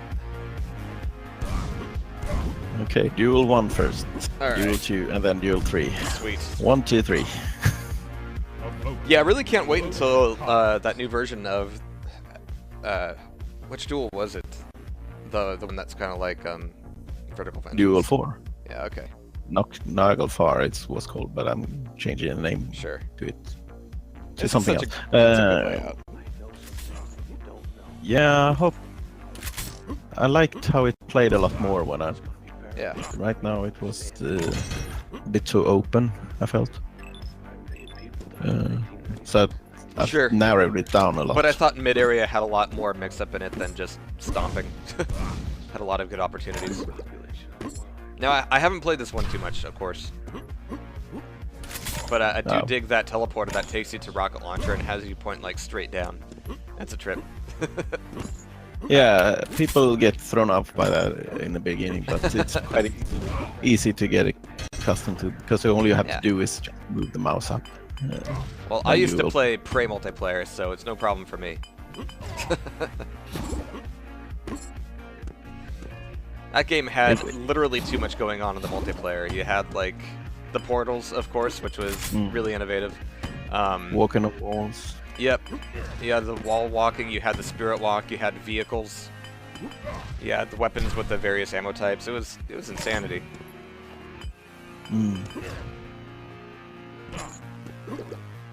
Yeah, the multiplayer was part I liked most about that game. Yeah.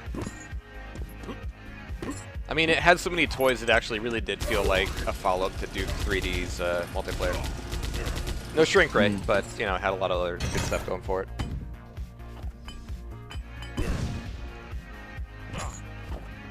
Yeah, could have a lot of fun with shrink race and jetpacks and stuff. In Man, I'm Crazy Owl's actually giving us a good look at that grenade model, which I rather like.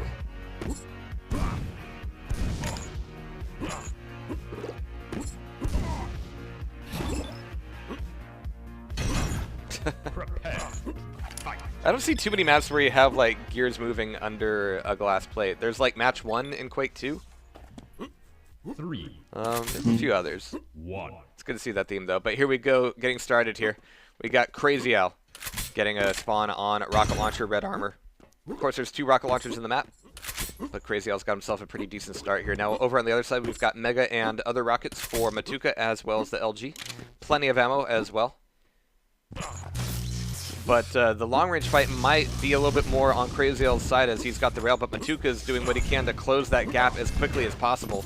But my god, the defensive rails coming out of Crazy Owl are, well, indeed crazy as he picks up that first frag. He's going to be running out of rockets there, getting the grab for red armor, getting just the 1 rocket off the weapon itself.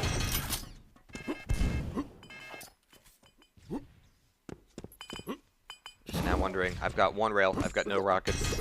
He's going to have to pick up something here. He's got a bit of a stack to work with, but he's going to need some ammo.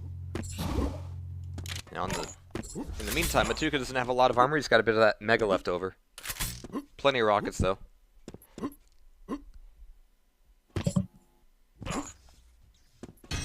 But no rail for him. I mean, we have now full rail ammo for Crazy Owl. And in the first fight, that was a bit of a problem as Crazy Owl could kind of strong-arm Machuca, keep him off his back. But coming through the teleporter, that's some good damage from Machuca. Going through the teleporter again, but this time it's not quite going his way as he's completely controlled around the corner with that rocket. So yeah, Machuca is now in the danger zone of being taken down by these rails pretty quickly without a whole lot to retaliate with. So he's going to need to watch his entrances into mid here pretty carefully. Oof.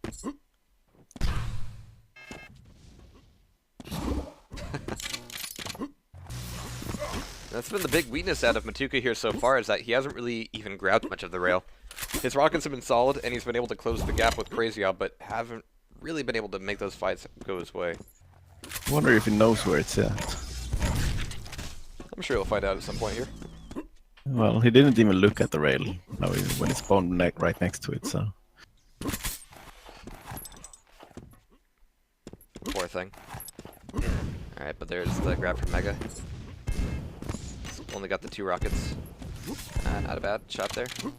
But yeah, now he's out of weapons and out of options here. He really has to leave. But there's the grab for rail. Let's see if he can make some hits work for him. And that's the first time that Crazy Owl's really had to kind of like respect him at a long range. Otherwise, he hasn't had much to worry about. He's a bit in the wrong position here, really. Yeah. He should have been on the ledge. And he's not punished for it, though. He still gets a free red and a free rocket off against Crazy Owl. Gets a lot of it burned off immediately, though, as this fight just is not going his way. Even with the height advantage, He cannot get those rockets in, and the rail from Crazy Al is going to be able to finish him off, followed up by a nice bit of boomstick on the other side of that spawn. So 5 up on nil. And yeah, it was weird that he got a little bit of payoff from that grab for red armor, but everything afterwards just really didn't go his way. Nice shot. Yeah, it's like he lost track of Al. Yeah. Something. I think Al was up there picking the ammo for the railgun and stuff, and basically just jumped on his head. And Uh-oh. Do you have a bit of a ping spike here? No, we're not bad. All right. Nice. Now, in the effort to make this more like Doom, have you considered doing sort of a frag limit duel? a frag limit. Yeah, I have actually a frag limit duel. Cool.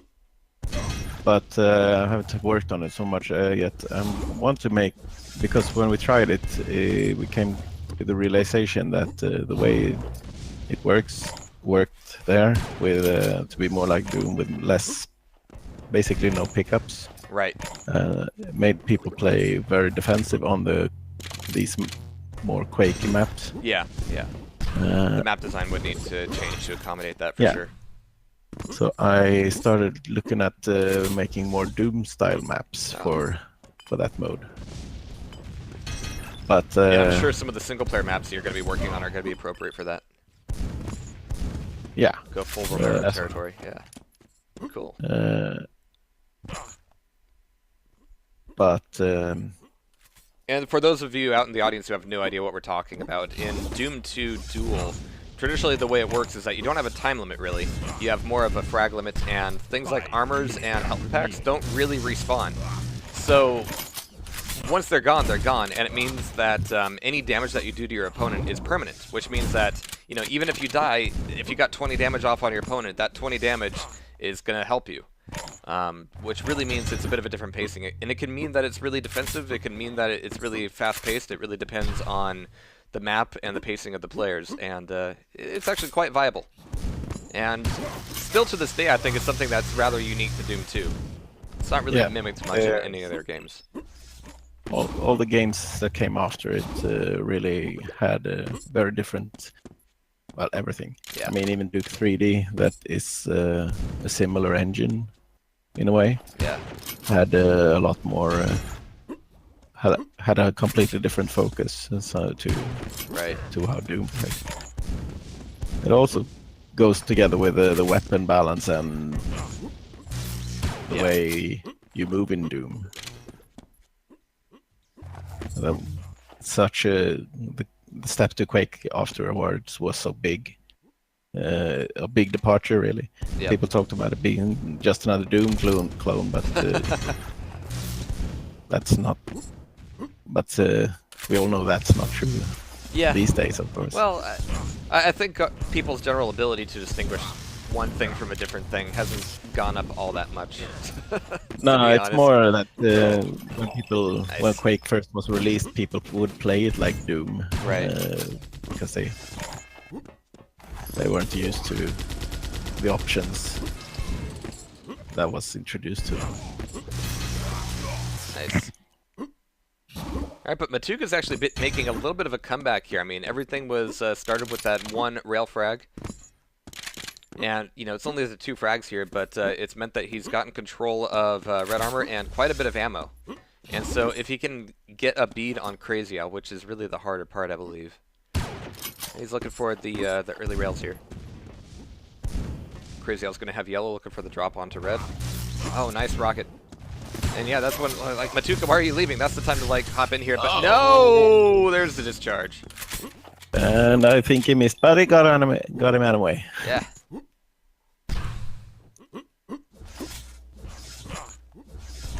There's so many options with that teleporter. Like, you go in and you could go, like, 5 places. It's great.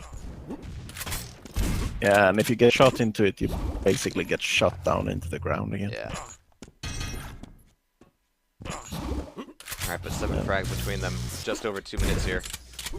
Oh. And I wanted to say I could believe, but with that lava death, I think that could be it here for Machuca. Yeah, it would take a lot for him to actually make it back from. Yeah, his and it defeat. just cost him so much momentum and ammo and all of the above. But And yeah, Alan is probably just gonna play plus back all the way to the finish line. I think it would be neat finding out what the sort of the line is between, you know, a Quake style map and a Doom style map in terms of really allowing for Doom 2 style duel. That'd be kind of fun to explore. Well, some of the maps in Doom are quite vertical, like Yeah. Judas 23. Yep. But most of them are mostly.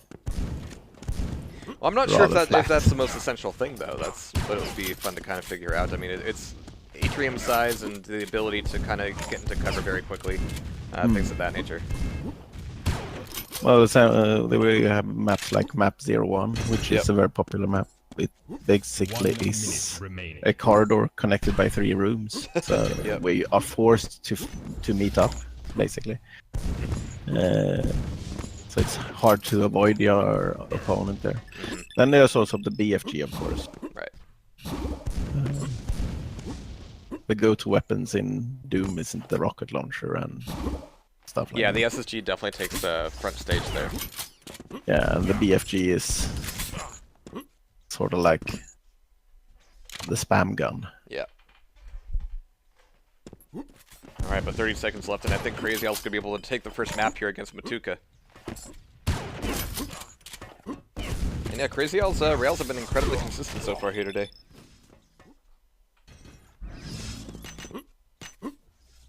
Yeah, more comments in chat here. I'm not sure I would say that things like not jumping or, you know, no verticality would be like the most essential things to recreating Doom 2 in that respect. Game I think it's much more to do about atrium size in general. There's also the way that the players work with verticality. Yeah. I think also has part in it, because Sure. in Doom you're almost pulled to the ground when you go over a ledge. Mm-hmm. It's Yeah, there's definitely no room for float there. Tactical map mix is Crazy Owl. Alright. But let's see what map 2 turns into.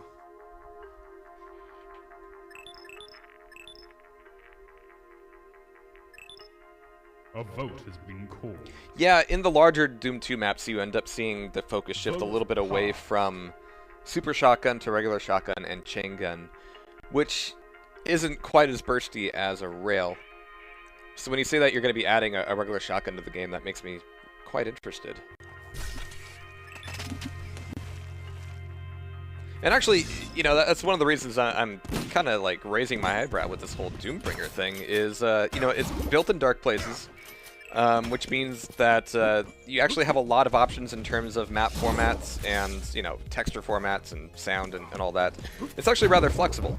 And if you've been working in Doom engines or Quake engines for quite a while, one of the really annoying things is having to deal with, like, really old compilers, or, you know, you can only use wave sounds in your maps, and a lot of just really arbitrary things like that that's, you know, have no reason for existing anymore. All you want to do is, like, make a map and put some content into it, and preferably on a Quake engine. That is really why I'm making this game also. Yeah. Is I'm kind of tired of making maps for Doom, because there's only... I'm starting to feel like the limitations are more grating than they are rewarding.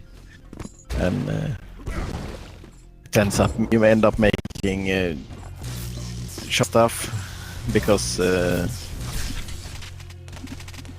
you want to do something and you suffer the limitations. So. Yeah, and it So I depends on wanted what to- you're going for, but I mean, there was a period from like 2005 to 2006 where, you know, 3D floors were all the rage, and I was like, well, fuck it, I'm just gonna make Quake maps at that point. Fortunately, And I was a part of that rage, but and I that was actually what got me into Quake 2, was like going, oh, everyone's trying to do 3D stuff in Doom, so I'm just gonna do 3D stuff in an engine built for it. Just instead of doing Yeah, like mate. build light. took a while. It became a pattern to clear for most people. Yeah. Reason why. don't know. You shouldn't bother, really. Yeah. And I'm glad everybody came to that realization, like, as a community. It was a good time. Alright, but 1 minute into map 2 here between Machuca and Crazy Al, and no frags yet, but there have been a few kind of weird missives here. But Crazy Al's been able to recover on Mega and Red armor. Plenty of armor, actually. But this fight over on the next Red, oh jeez, this is such a solid rocket. But yeah, there was that time earlier where I thought Crazy Al was going to eat it because he missed a grab of that 50 health. He's done alright for himself since then, however.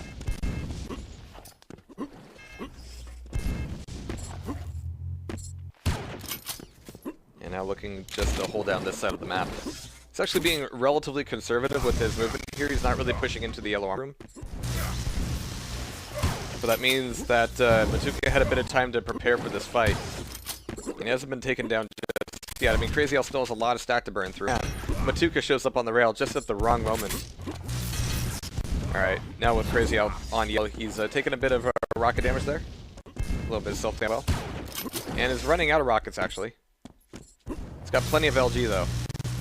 Yeah, will that be enough? Well, not if you can't make it work with this rail either. He's picked up some rockets. And that's where Machuca had an opportunity to really nail him down. But Machuca was able to at least take away the 50 and take away the yellow armor side of the map, leaving Crazy Al with very little to work with. I mean, he's going to be able to get this red here, but if he can't get some health here pretty soon, it's not going to mean all that much. There's the 125. That's going to help him out a lot here. Machuca's not going aggressive.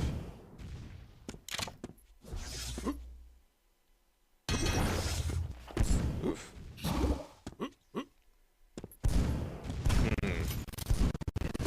Yeah, my concern whenever Machuca actually has a technical to push his luck and make a bigger play. I mean, his response to spam has been alright. It's been keeping Crazy Al's head down a bit.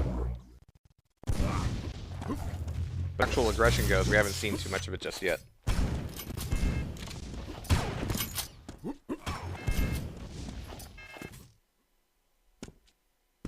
Which means that Crazy Al's getting a lot of these items for free. In fact, let me take a look at item counts real quick. No reds and only 2 megas for Machuca here so far. Now, denying yourself a red in order to do damage on it is one thing, but Machuca hasn't been doing much damage on the red. And I think, you know, one of the things that we were saying earlier was, you know, having these maps in Doombringer is maybe a temporary thing as we kind of figure out how Doombringer plays a little bit differently, but it seems like it's a little bit more difficult to get effective spam off on the red armor unless you can get them behind that crate. Just with some of the angles and the splash damage you have on the rockets. You can actually retaliate from the red armor pretty effectively. But it means we also see a lot more frags happen around like the 225s and crates. Alright, nice. Nice, there we go. Some good spam out of Machuca. Now he just needs to get a bit in to finish. He needs to realize that he's made a solid hit here, and Crazy Al's kind of on his back leg. I'm on the board. 1 on 3 now. Doesn't really convert it into a red armor grab, but Machuca's got 2 yellows and a mega. And he's got to realize that, okay, for a brief moment, Crazy Al doesn't really have much in the way of weapons. And Crazy down for red armor steal. Crazy gets to the LG and does a ton of damage. This should still be a fracka, but he's going to be losing quite a bit of his stack. But Mega's still up for him. Now getting this next red will probably be pretty critical for Machuca here. Did he already get away with it? No, he's got yellow. Okay. Machuca's going on a bit of a chase, though. I'm not sure he needs to do that. He's tied up. He doesn't have anything really to gain just from getting a frag here without the control. But Crazy Al's going to be on that side. Machuca's going to pop through and is not going to be paying too much attention to Crazy Al's exit there. And gets a little bit caught off guard. Oh, nice play through the teleporter as Crazy Al takes over the alarm room. So a lot of Machuca's work kind of going down the drain there. Machuca can get a rocket launcher, might be able to do something there, but no, he's going to have to leave it up and give yet another red armor over to Crazy Al. That makes it 11 red armors to the 1 for Machuca. It would have changed so much if after that tying frag, Machuca made a beeline for that red. Alright, cool. You might be able to get a little bit of rocket spam off here, but this could be my red for sure. Was that a second one that he got there? He's still hoping for it. Still trying to get out of there. The Rockets raids positions and ties it back up. And there's the pickup for the red. Nice jump up to the health. And one thing's for certain, crate and ramp jumps do feel really good in your movement here. It's quite nice.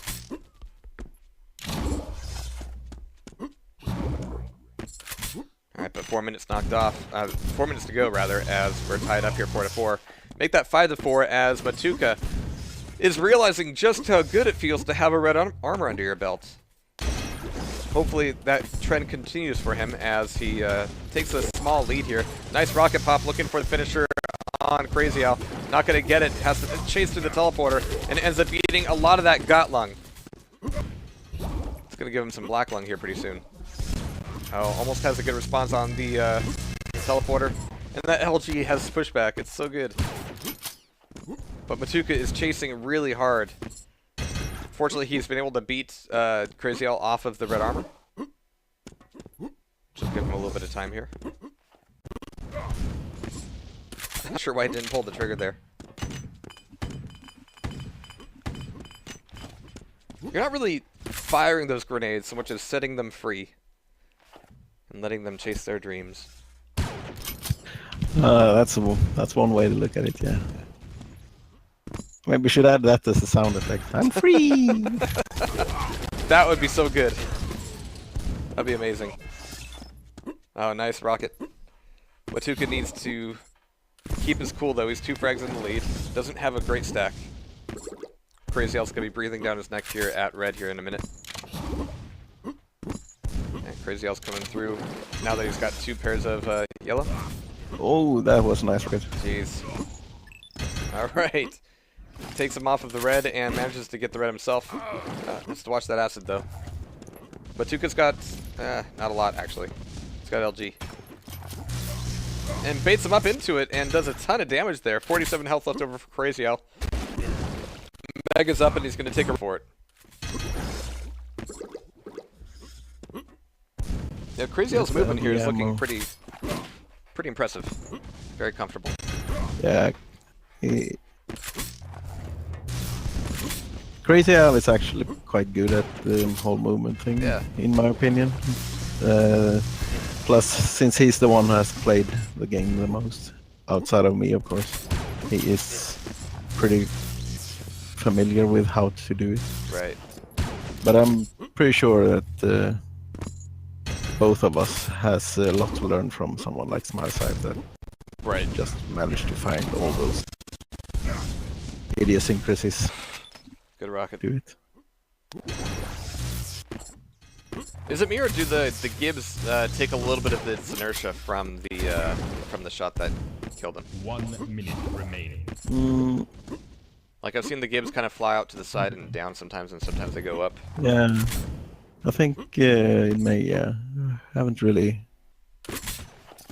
I've been more preoccupied by getting them to have squishy sounds when they hit. Yeah, walls. There's definitely a lot of work there. Now, I feel it's my duty to inform everybody that the real reason that I'm offering Doombringer patronage is because I saw the weapon stay option in the server host screen. Weapon stay is incredibly important in FFA.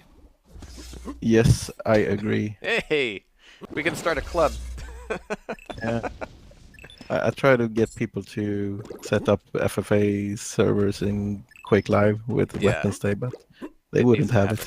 I mean, we do a lot of LAN parties where there's a lot of players on an FFA server, and yeah, Crazy Al is doing a bit of lag here. Yeah, weapon stay is absolutely important. Oh, there we got a pause. Sorry, I wasn't paying attention. That's alright. He only spelled it right 1 time out of 4, so. Okay. Alright. Oh yeah, right at the time limit. Cool. So is it proper sudden death? 1 frag takes it? Yes. Wow, This okay. is the extended time is limitless and sudden death. And as soon as Machuca kills Al. Jeez. Please, Al, don't die now. Alright, well, Al's looking for red armor here. Machuca is looking for some kind of recovery. That 50 is not going to help him out too much. He doesn't need to be here. He really doesn't need to be there. The 225s on the crate, not available. Oh, yeah. All right, good game there. By 1 frag in overtime, Crazy Al taking it over Machuca, giving him the semifinal title, putting him into the upper bracket final against Chrononaut. Tactical lag. Yeah. Very convenient. All right, but here we go. We're going to get Crazy Al and Chrono loaded up here. Looks like we're going to have a short break while Al takes a smoke. Sure. It is a European Cup after all. All right, guys, stay tuned as we move into the upper bracket final in the Doombringer Euro Cup number 1.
Hey, Jihar, you here? Of course I am. Yep. We have Machuca and LKO playing on Fuse right now.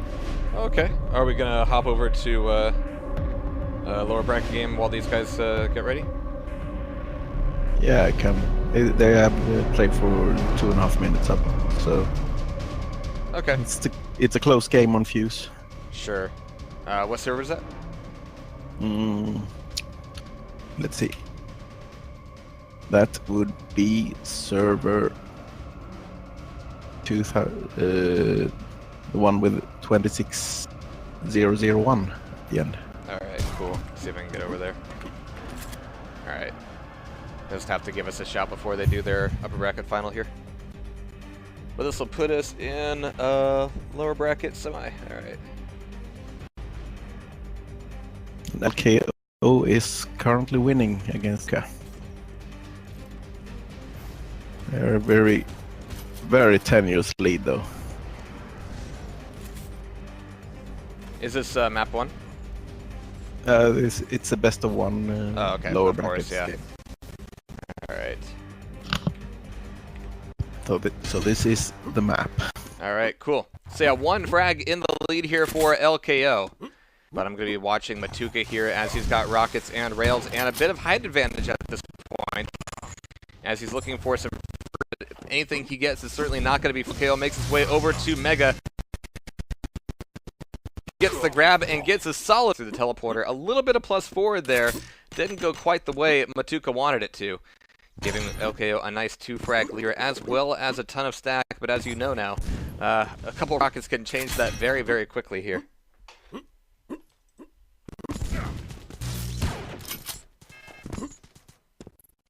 Alright, so LKO kind of, and oh man, gets the rocket and LG into the lava. It's a bit of a shame that the lava got to take that frag for him. It was a lot of work done. Really good rocket, really good LG to follow up as well. Well, we can deny the lava, it tracks. Yeah. The lava needs to feed as well. So Fuse is pretty much about dancing around each other for a lot of time, it seems. But all of a sudden it can change and can run into spawn frags. So even if LKO has a pretty confident lead right now, it can certainly change any second. Absolutely. But it's going to be kind of predicated on how much Machuca can get the trapping going. Now, against Crazy L on Toxicity, there wasn't a whole lot of that. I mean, once he started to get his stack, he lost his opportunities to do a lot of frags just because he didn't know where Crazy L was going, what he was thinking, where he was going to be stacking up. And hopefully here against LKO, that can change a little for Machuca. Yeah, he's having to respond to a lot of these fights, and he responded quite well.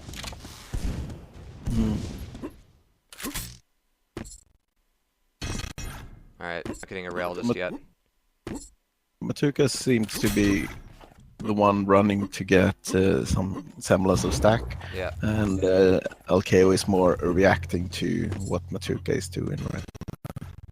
Just a little bit, yeah. He needs to start doing some damage here. He's got the stack now, so it's like, okay, I've got nowhere else better on the map to be than in front of LKO. Probably getting the first shot or two. See if he can put that together. It's going to be a bit of a fight here at the Mega, but the rockets might not have been the best thing to open up with there. The shaft is going to be incredibly nasty as Machuca's going to try to back out of that fight. Really good responsive rocket.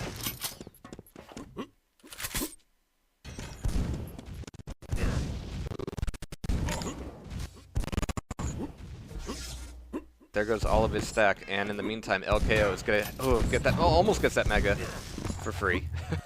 Has a bit of that armor knocked off, but he's going to have quite a bit to work with here. Machuca is still kind of starting from square one.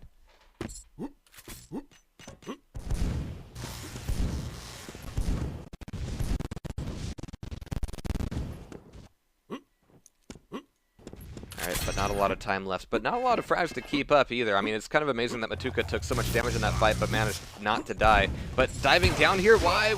Why? Actually, why? He had like 40 health and decided to drop down. Alright, maybe start is what Machuca needed here. But unfortunately, that clean start doesn't mean a clean grab of any weapons. He's Got a rail. That's cool. Not gonna be enough here.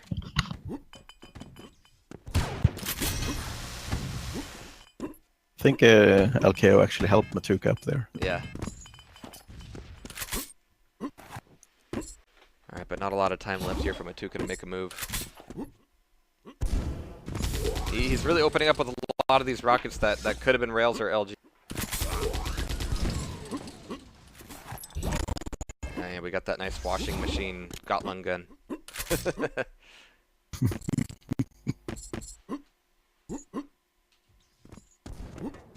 so again, Machuca's doing a lot of movement objective here.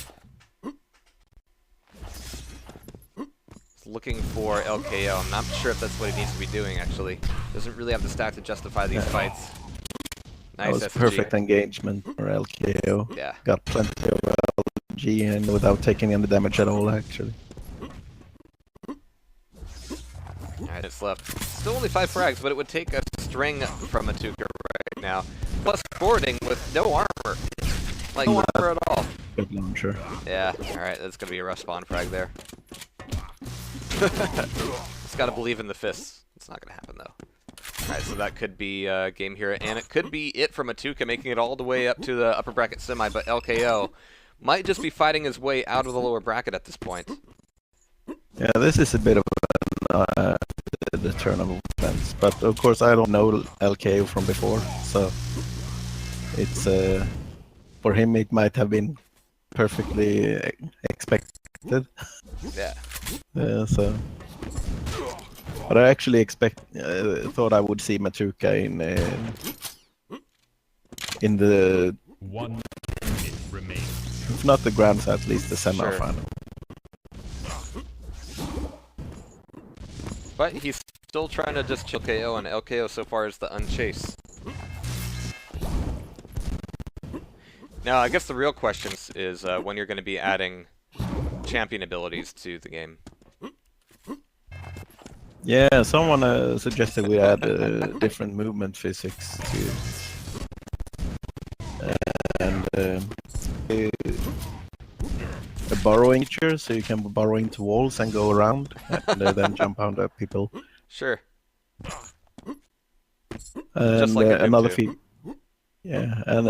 another champion ability I want to make is that you have a sort of like everyone else can't see anything, so you run around and can just beat them to death. Right. I think that would be really balanced. All sorts of room for innovation. All right, but there we have it, 8-0. Machuca is bowing out, but yeah, there was a lot of good rockets there out of both players, but LKO, a lot of really good consistency there. But as you can see, the numbers as far as red armor control are really telling a bit of the story there, as LKO has maintained a really damn fine stack. But that'll be it for Machuca there as we move into the next round. Hopefully the upper bracket final, I believe? Yes, I'm gonna see if I'm not mistaken. Machuca is actually no, he's not. It's Machuca. No, I mean LKO will now face Nutter next. Gotcha. So then, but we'll be going to the semifinals in the upper bracket. Yeah, upper bracket semifinals. Right. Which is Chrononaut versus Crazy Owl. Then we'll have the grand finals. Yeah. We'll see how Nutter and LKO goes. We'll be watching Crazy Owl.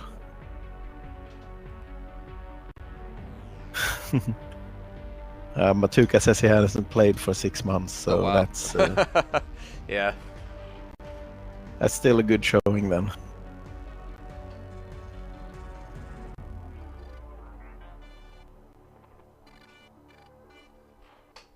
Well, let's see if Alan is back.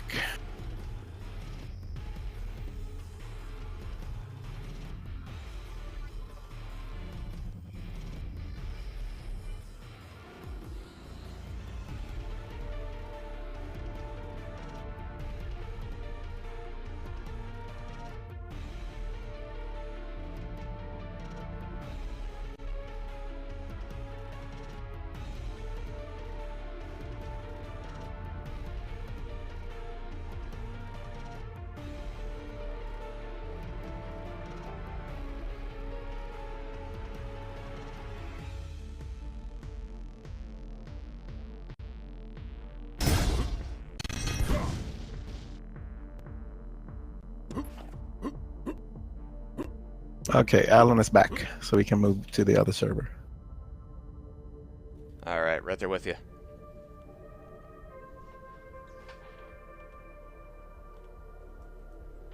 Alright, we got Chrono, we got Crazy Al.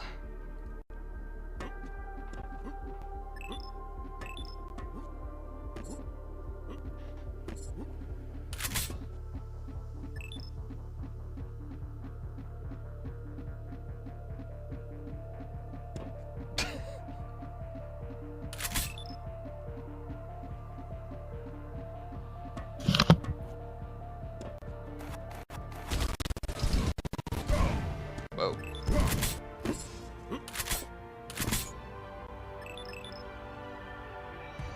Chrono says, I only know Arrow Walk in this. Don't tell your opponent that.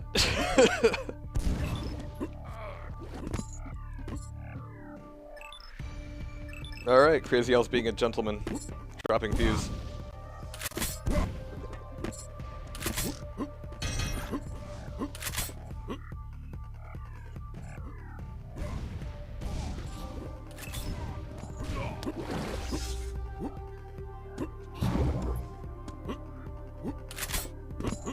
Alright, looks like we're going to be seeing Toxicity and Arrow Walk for the first two maps here for Chrono and Crazy Al. Crazy Al's been giving us a hell of a show here today. I was actually kind of hoping he would drop out early so we could come back onto the mic, but he's been too busy playing the game. That guy. Alright, but here we go. 3, 2, 1. Alright. So we're going to be starting off with Crazy Al here getting a grab on the rail.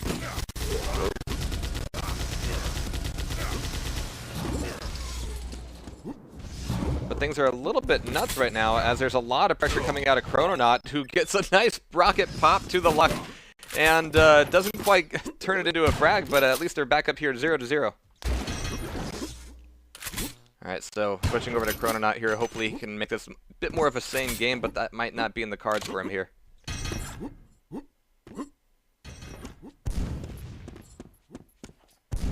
It's actually just going for some fairly safe spam at the moment. Yikes. But Crazy Al is nothing but consistent, if not consistent. He's going to need some more rocket ammo here, though. He's got rails and LG, and that LG is going to be enough, especially as Chrono takes a dip into the acid. Red armor picked up. You know, like 4 times out of 5 we've seen him not quite make that jump. Cool jump to be able to get, though, but I think there's like a safer one you can do up to the ledge, right? Yeah. Yeah. It's easier to get it up on the ledge with a Crazy ultra. wants to show us how cool he is. Yeah. It's one of those things. You can do it in warm-up, but in the game it's a whole different story.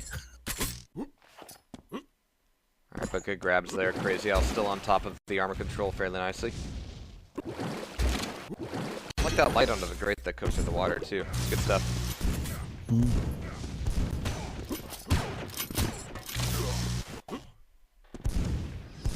Alright, but 2 minutes off the clock, and oh geez, Chrono just trying to plus forward onto the red armor. Not quite going to go his way. Well, there we got the Mega at least, but Yep. still struggling to find a weapon. Crazy Al's just doing just fine here. 8 frags in the lead, only 2.5 minutes knocked off the clock. Chrono gonna be coming to the railgun room, but not exactly aware that Crazy Al's already there. Had to have some inkling. There's not a whole you can be on this map. That was very close. It was good damage, and this might even be, there we go, a bolter frag to finish him off there with the 4 health. Nicely done.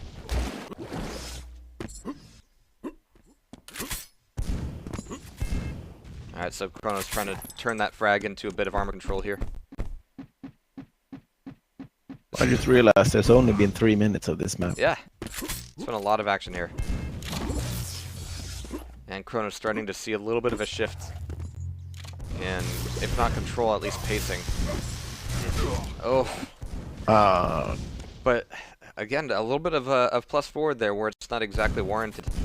He doesn't quite have timing on this armor. It's maybe justified to stick around and wait for this, but yeah, getting a rail first would be nice. And Crazy L doesn't punish him for it either. So now trying to make a play for this yellow armor would be the thing to do. Oh, nice rockets. Chrono should have a good chance here making this a frag. There we go.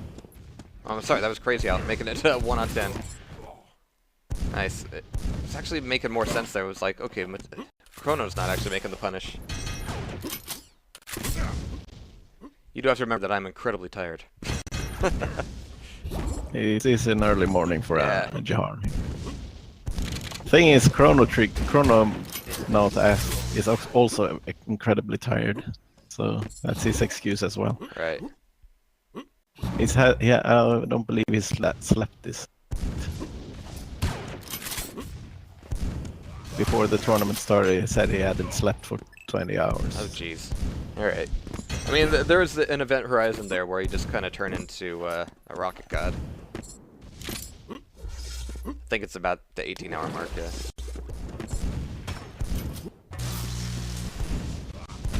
Unfortunately, that's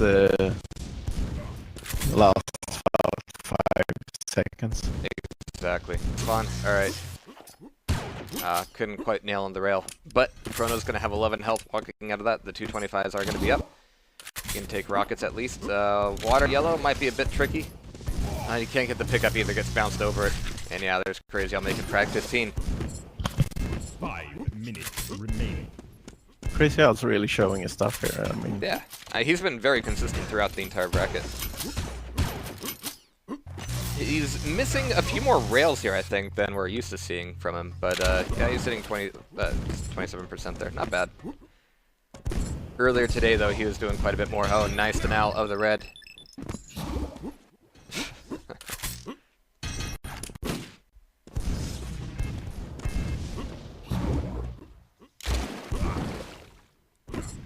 It's a real pity about Kaito, because this is starting to look like it might become the Crazy Euro Cup.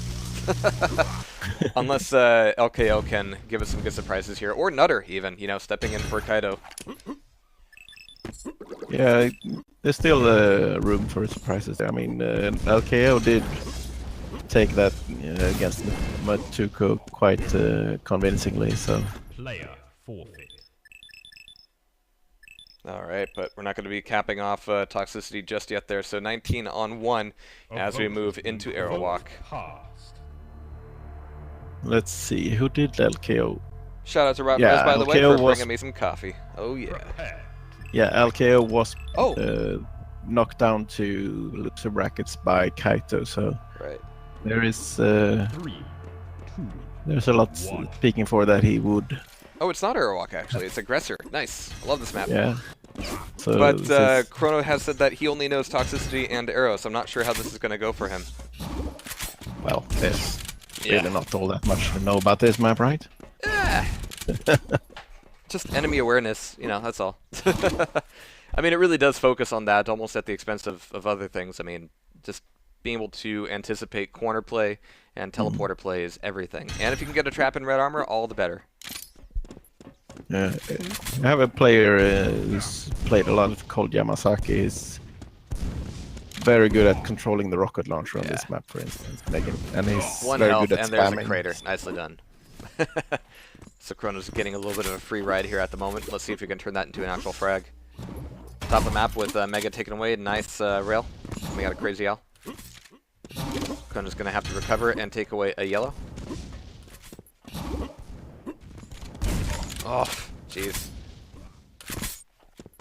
Nice thing about this game is that you can actually see rockets coming at you. Which is good because there's a lot of them.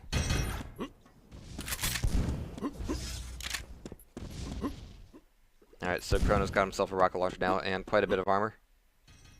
Now he just needs to be able to capitalize on any sounds that Crazy L makes and get some punishment in. Crazy L going for a little bit of spam on the Mega, but Chrono actually gets a good defensive rocket out of that. Does alright. Nice. Cool. And it looks like the sloped surfaces on some of these platforms allow you to kind of make an easier rocket splash happen by hitting the side. That's my guess anyway. This map is a bit different with the slopes actually. On Okay, the yeah. edge of the stairs, they are not actually sloped surfaces. They are funk illusion. Right.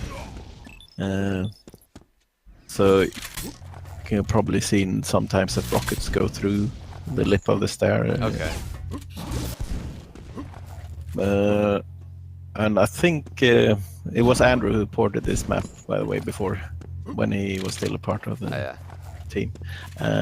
Before the incident. And I'm guessing that he did it because you were not. He didn't want you to just ramp jump all over the map.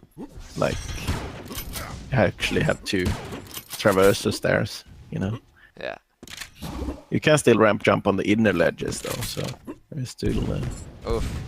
Chrono needs to get out of here. All right. He's one frag in the lead. He's definitely backpedaling a little bit, low on armor. He's got the Mega though. But that's not going to give him all that much to work with here. He's right back where he started. He's going to need a yellow or the red. He's definitely on his back foot stacking up on the red. Yeah, and now with Crazy Out taking most of the armor. Again, really good rockets here. But Chrono's down to 2 health.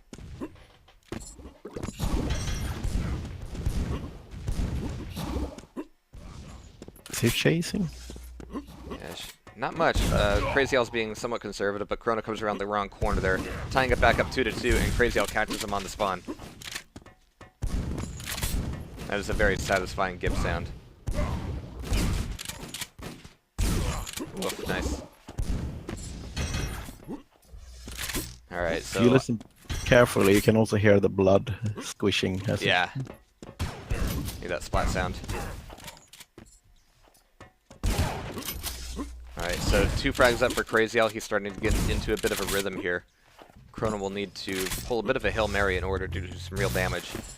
Other than that, then yeah, he's going to need to play on these 25s. And like any map where you have a lot of the recovery health, not mega health, just recovery health centered in one spot, it ends up being a bit of a trapping area as well.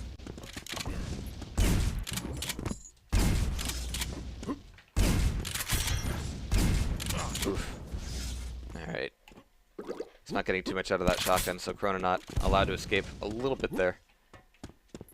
Looking for a yellow, it's still a few seconds away. This rocket's just not on point. They're like my rockets, oh no. How to trust his shotgun, but it's going to be the rail from Crazy Owl to nail it in. 3 on 6 now as we hit the halfway point.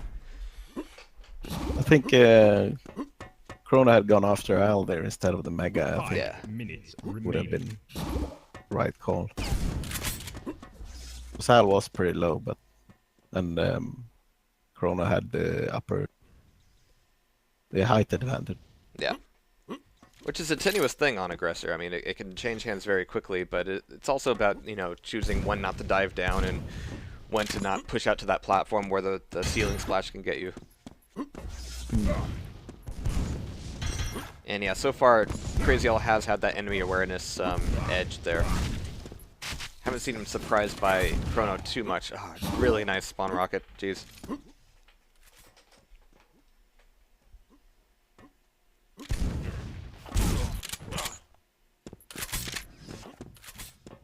Yeah, of course in Quake World, you know, you could fairly easily avoid making too much sound at all, even though it kind of limits you on what weapons you can get without making much sound. And those stairs end up being a bit of an issue too.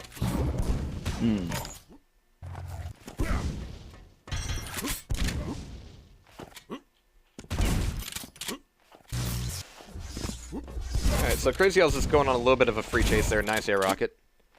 With the finisher there on the super shotgun. And yeah, spawn kills. Yep.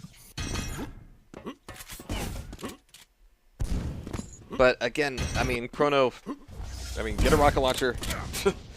Do some spamming. Let's actually take a look at total rockets thrown out there. 66 to 84, not bad. But actually, not all that much.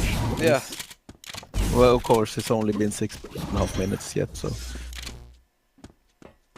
Yeah, and it's actually kind of amazing that Crazy Owl's been hitting as many rails as he has. He hasn't been trying for too many, but They've been a nice finisher to a lot of these frag setups.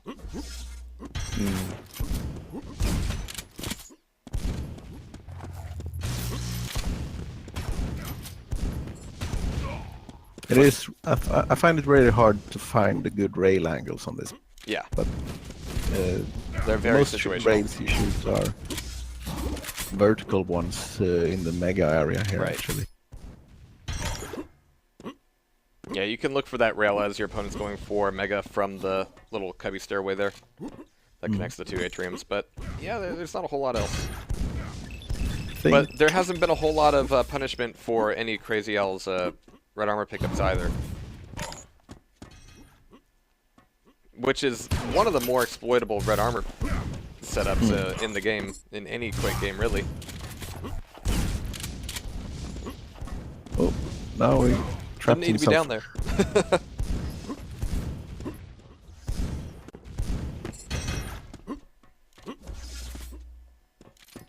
Alright, so 2 minutes left, but yeah, I don't think Chrono's going to be able to take this one here. He had a damn good start, but Crazy Al, once he's gotten into his rhythm, he's also getting a lot of spawn frags here as well. Yeah, Crazy Al feels very confident here in everything he do. It's not like doesn't get the feeling that Chrono is really pressuring him much at all right now. Jeez.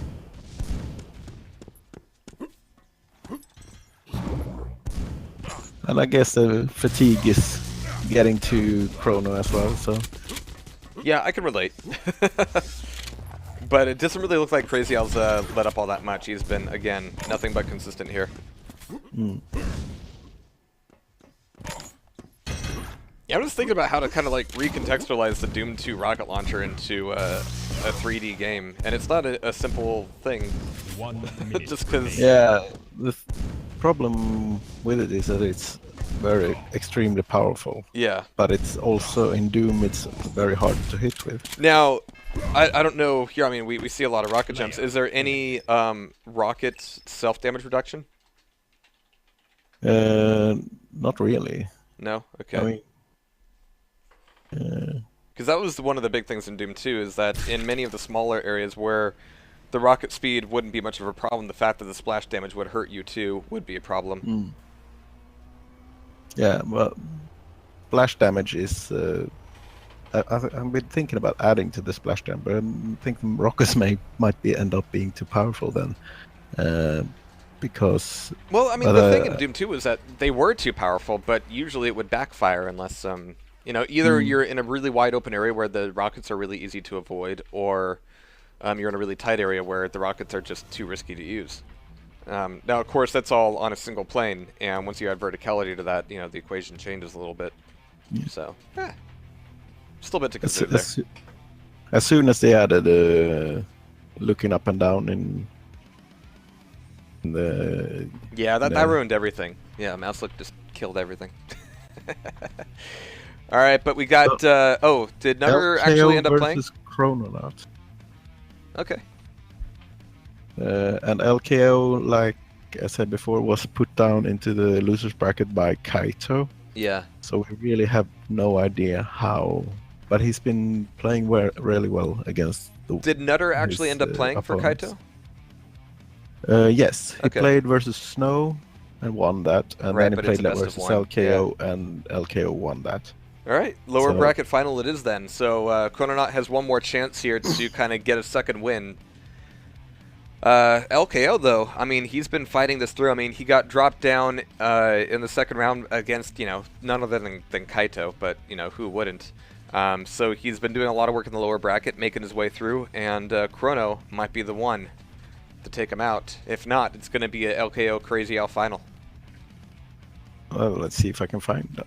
Oh my, I'm on the wrong Discord.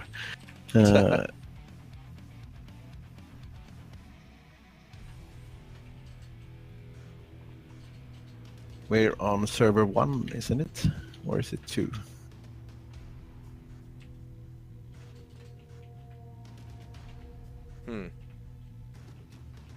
Let's see, server 1.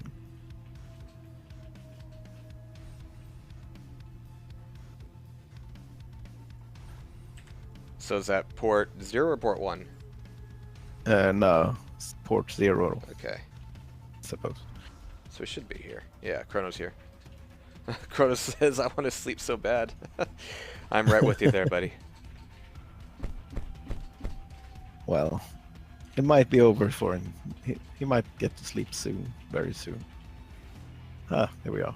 LKO is in while I'm screwing around in Discord trying to get him in. He's way ahead of me. All right.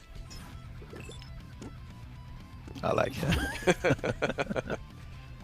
A vote has been called. Heads high. All right, that is money. I love that. Those icons are good.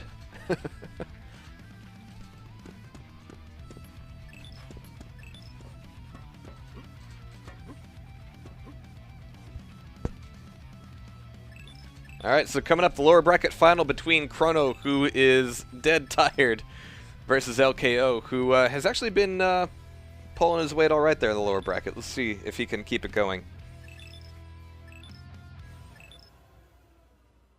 Yes, sir.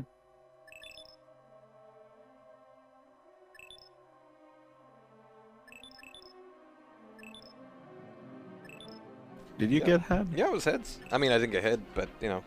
Yeah.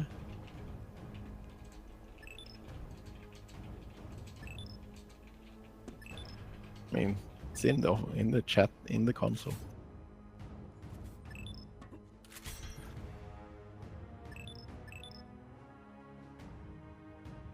Drop.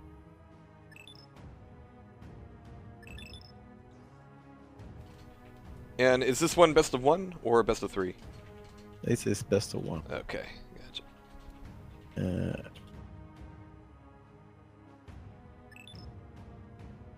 So.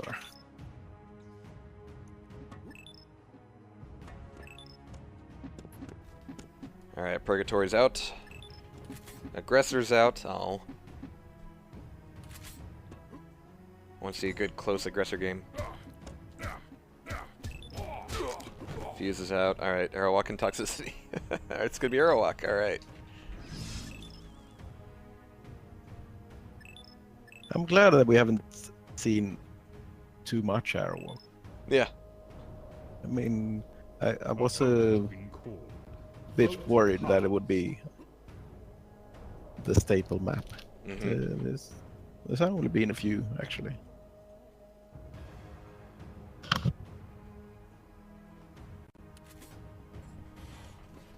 Alright.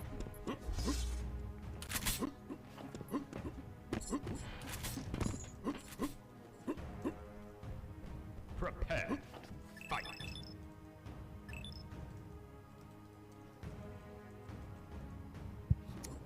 All of the maps has actually been played, actually.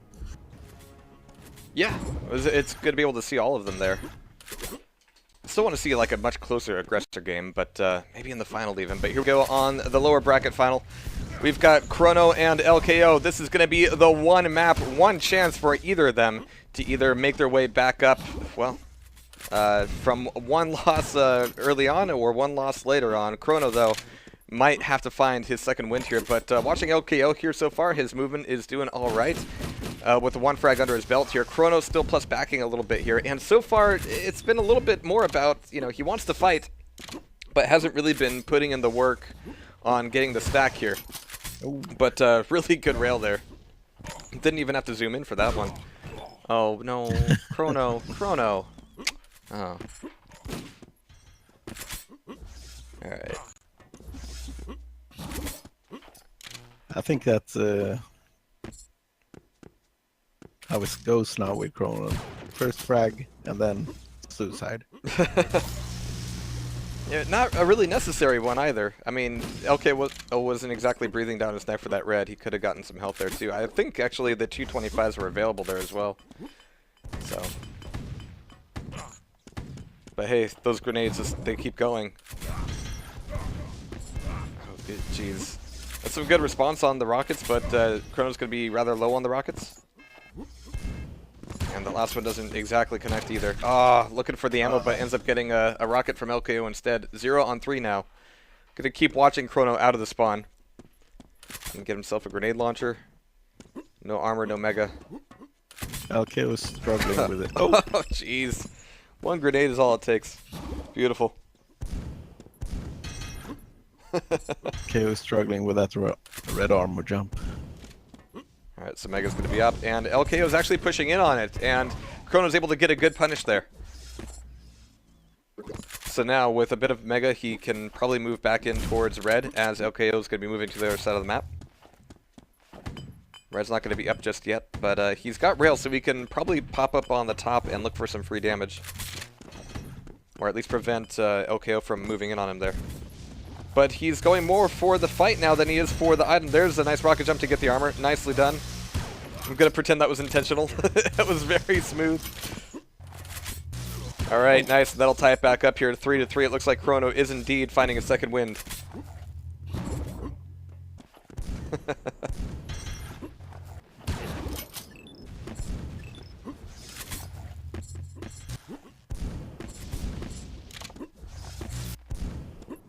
Nice. Chrono's doing a lot more spam here, which has really been the biggest problem I've seen out of him so far, which is the fact that he wasn't throwing out enough to make, you know, his opponent think about where not to be. But one frag up for LKO now. Not exactly stacked up. Yellow's not going to be up for another second or two there. LKO's looking for it, though. Mega's going to be up, and yeah, LKO can do it. Where's the push in from Chrono? It's going to be a little bit more conservative, but LKO hasn't taken too much damage there. He's going to have the one rocket to his name as he moves in towards red armor here. He's going to get some ammo first. What was that? No, why? Oh, was it a rocket jump to a crater? No! No!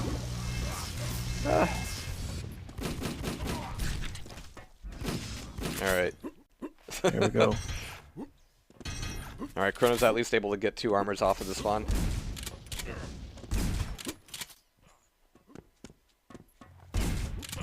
Nice.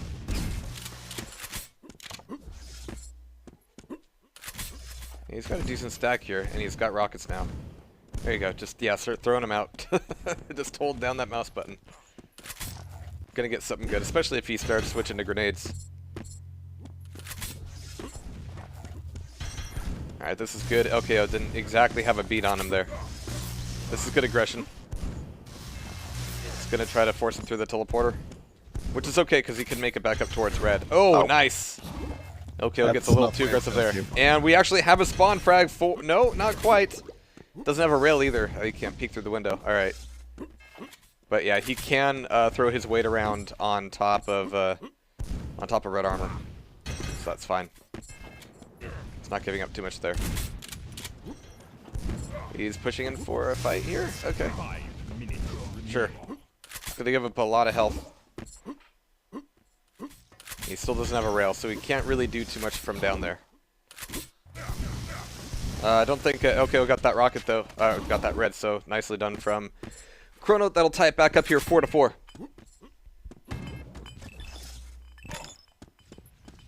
Nice. Oh, I was hoping that SSG would be a little bit more... Woomph. There it is. There's the finisher. Alright, but only one frag in the lead. He's got to start paying more attention to the items here in a bit. We're going to see LKO get a red. Oh no, the red's still up. And that grenade finds LKO. Jeez. Nice.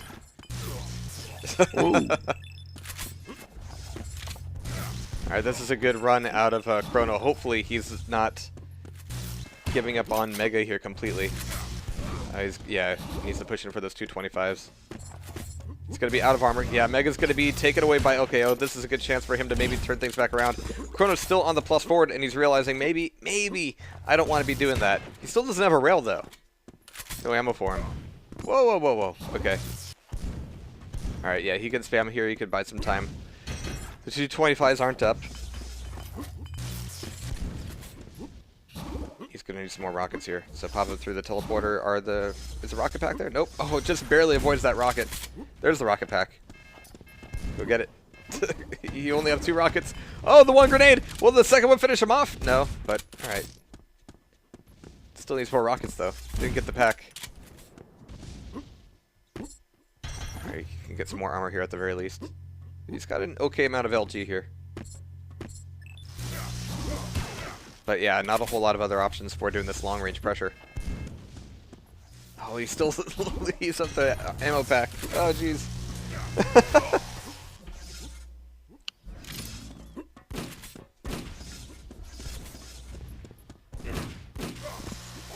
Nice.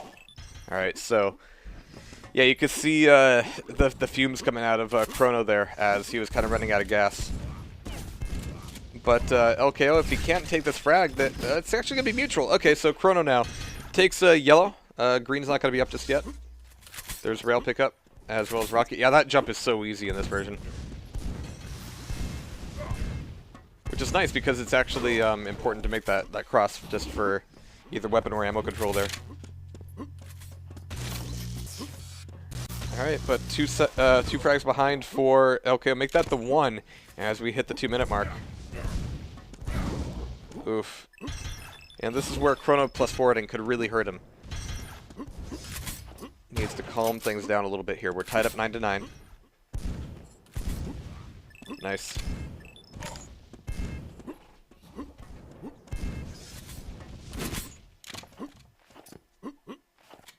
Now he's still being a little bit active here in mid without having a whole lot of weapons to back it up with. And yeah, LKO's rocket finds its way home.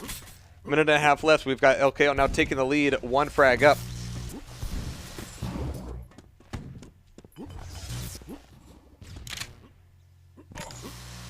Jeez.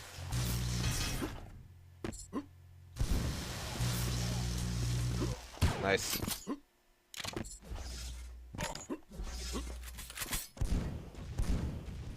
I'm looking for Chrono to do something clever here on red. So far, he showed up with the rocket launcher and is just kind of looking for some free damage. But LKO misses the jump. 1 minute remaining. Nice. He's not punished for it, though. He gets the armor still for free, as well as the Mega. So nice starting damage there from Chrono, but I'm wondering if he's going to be able to chew through this entire stack here. He's going to need a real trap, and wow, LKO's rocket. Really good timing there. Do grenades move through you, or was LKO just very lucky there? He was very lucky. Yeah.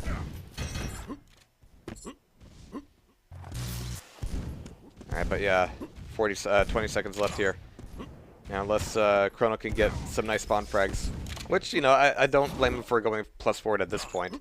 It's just that when he was actually on the run, he got like 3 frags in the lead and then stopped running items. He was trying to run LKO down every single time, and once LKO could get away from the spawn, it was pretty much over, unfortunately, for Chrono, and that will be it for him. LKO has made his way through the lower bracket, clawing his way back up from that loss against Kaito. And now, Crazy Al waiting for him in the upper bracket final, which is exactly where we're going in just a moment. And congratulations to Chrono in ending up in 3rd place. Yeah. Not bad at all. This is grand finals now coming up. Yeah.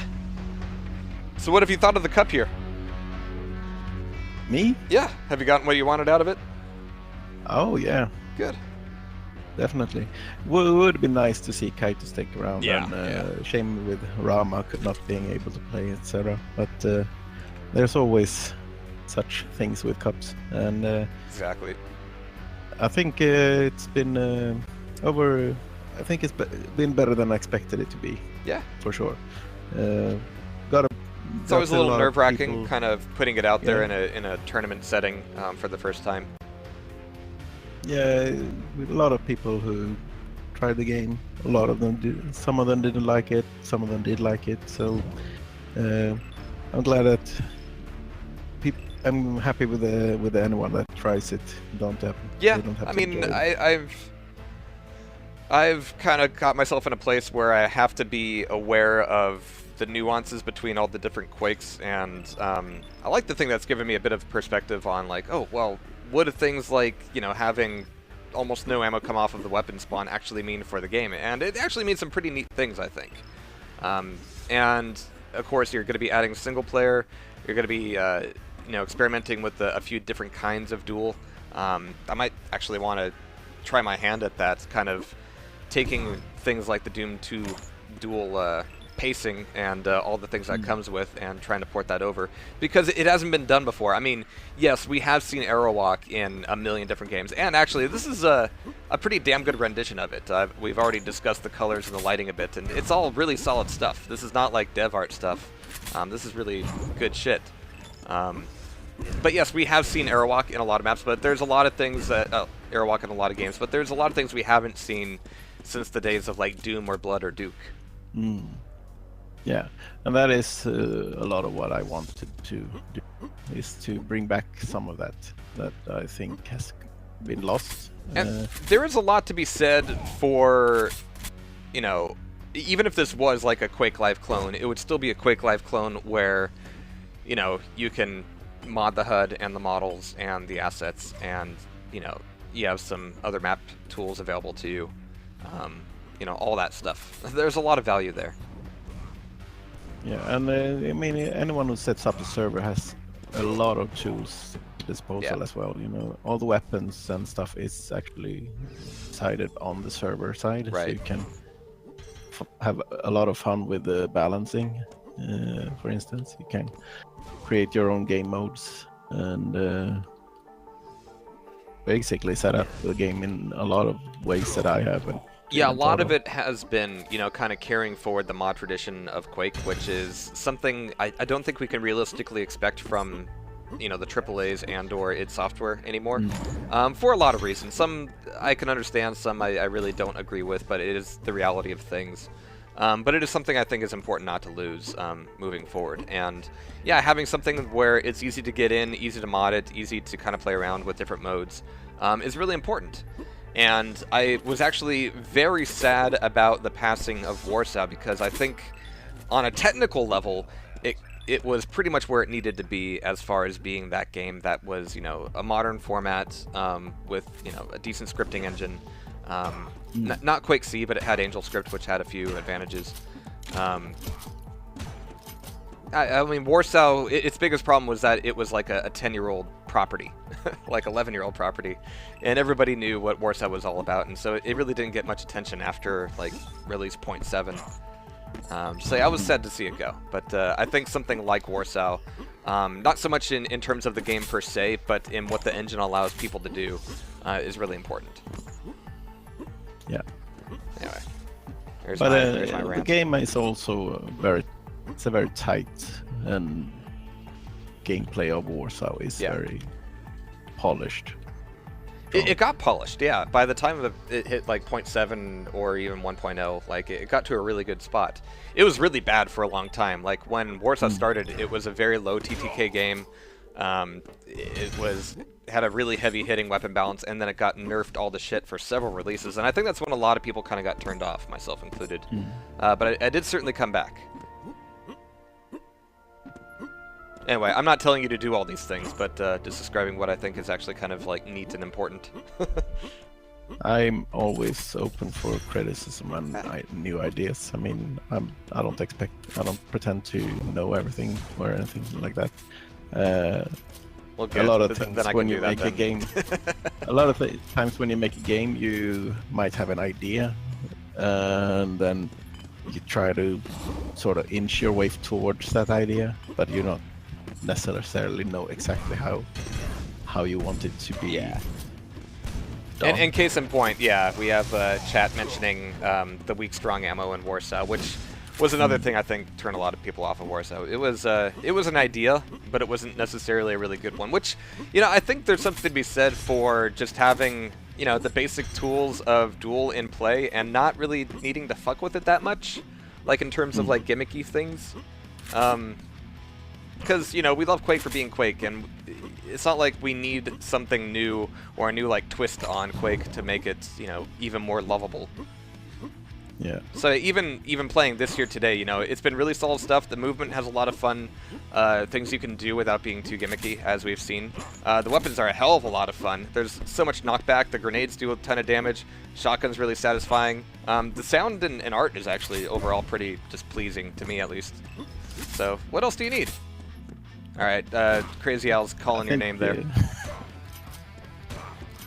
I think they're getting a bit restless.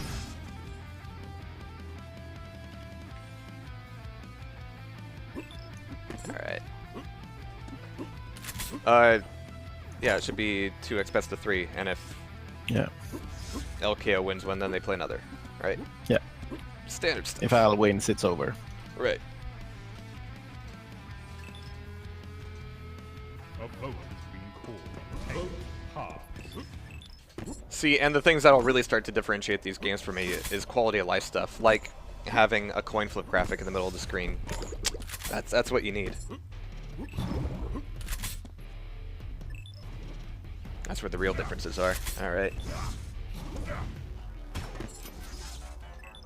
Alright, so grand final coming up here. It's going to be LKO versus Crazy Al. Let's see if Crazy Al's consistency stays, well, consistent here. LKO has picked the right map against Al, though. Alright, it's going to be Fuse. Really doesn't like Fuse. Fuse and Purgatory, alright.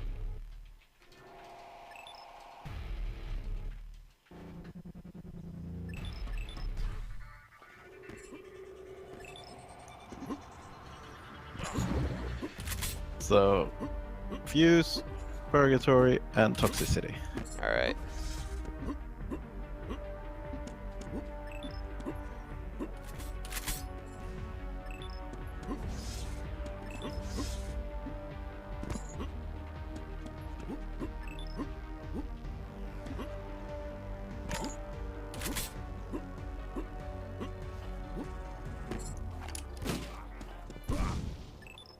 Wait, does my chat have a word filter? Really? Serious? That's not cool. I thought I had, like... Why is there a word? Yeah. I thought I had we're all sane adults who can make our own decisions here mode turned on. Maybe that mode got taken away. Because the internet doesn't believe in that anymore. Alright.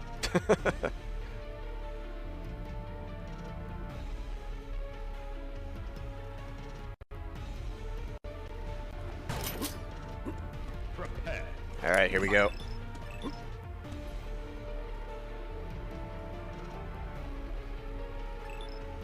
Three, two, one. Alright, gonna be watching Crazy Al as we get started. They get a spawn very close to each other here on Fuse.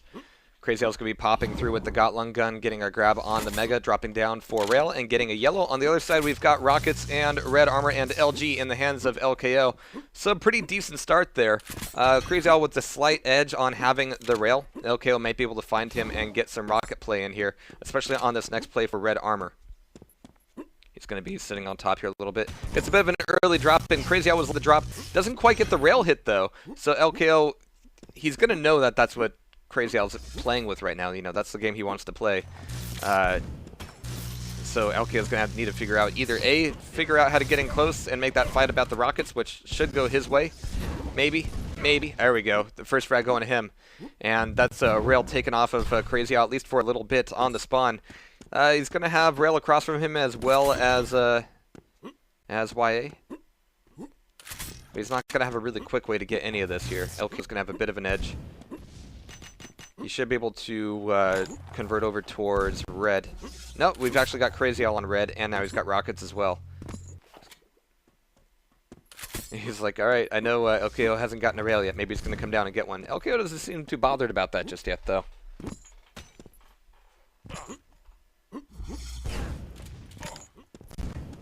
Crazy Al isn't taking too much damage just yet. Might be a little bit of spam through the grate. Oh, that L is so strong. But Crazy Al is able to push forward and get the grab of that and get out of there. LKO now out of armor, almost out of options here, but it's actually going to be Crazy Al leaving the fight, allowing LKO to recover here a little bit. Crazy Al really didn't need to leave that. I mean, getting some height advantage, sure, but he definitely still had the stack advantage there. He's still one frag down, so he's got to make this fight his. Kind of a late weapon switch there for Crazy. A lot of free damage. Where's that Red, though? There it is. Crazy Al's going to be looking for him out of the teleporter, and what a punish. Hold. LKO loses out a lot of his armor and most of his health. Uh-oh. LKO seems to be maybe dropping a pack. Okay. He's back.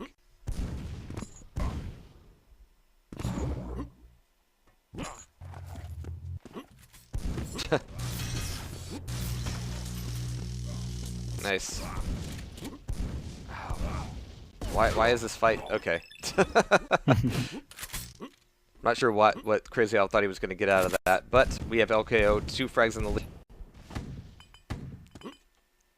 Crazy Al with the grab of Rail, getting Rocket first before making the commitment to red, which is good news because that's about the time when LKO decided to commit to red. Crazy Al winning out on that on both fronts. Nice LG to push him back a little bit there. Oh, nice shotgun. Yeah, Crazy Al's movement is solid here.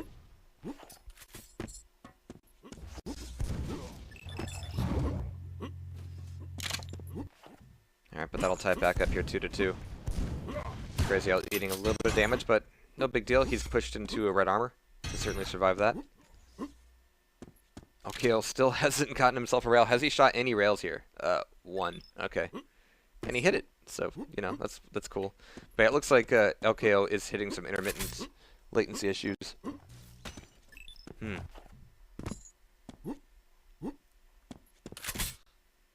He's like, I'm lagging, but no, don't pause.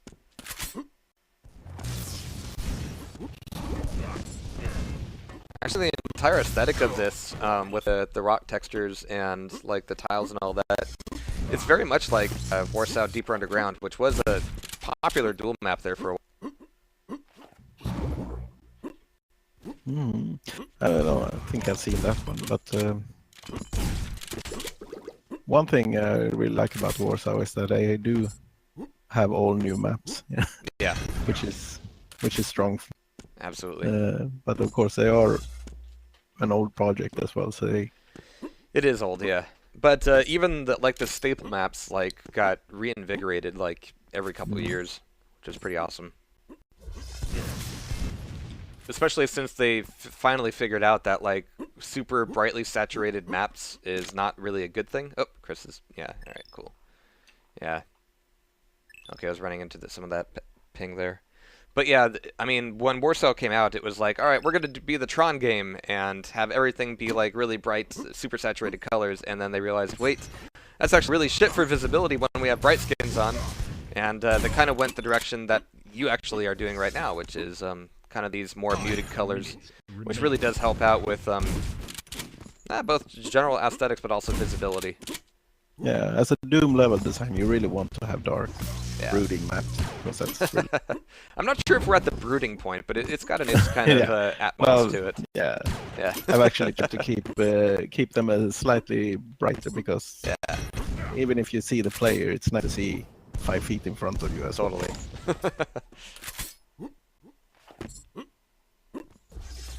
I mean, the Tron style was cool in Warsaw, but I don't know if it was practical. This is much better, I think. But yeah, 2-on-7. I'm still looking for LKO to sort himself out here. He was kind of doing what Chronos was before, where he's getting a weapon and not a whole lot after that. And he's still sitting at that one rail that he's thrown out. Now, of course, if he is suffering from the lag a little bit, that will have an unfortunate effect, obviously. But still only 5 frags, 4 minutes to go.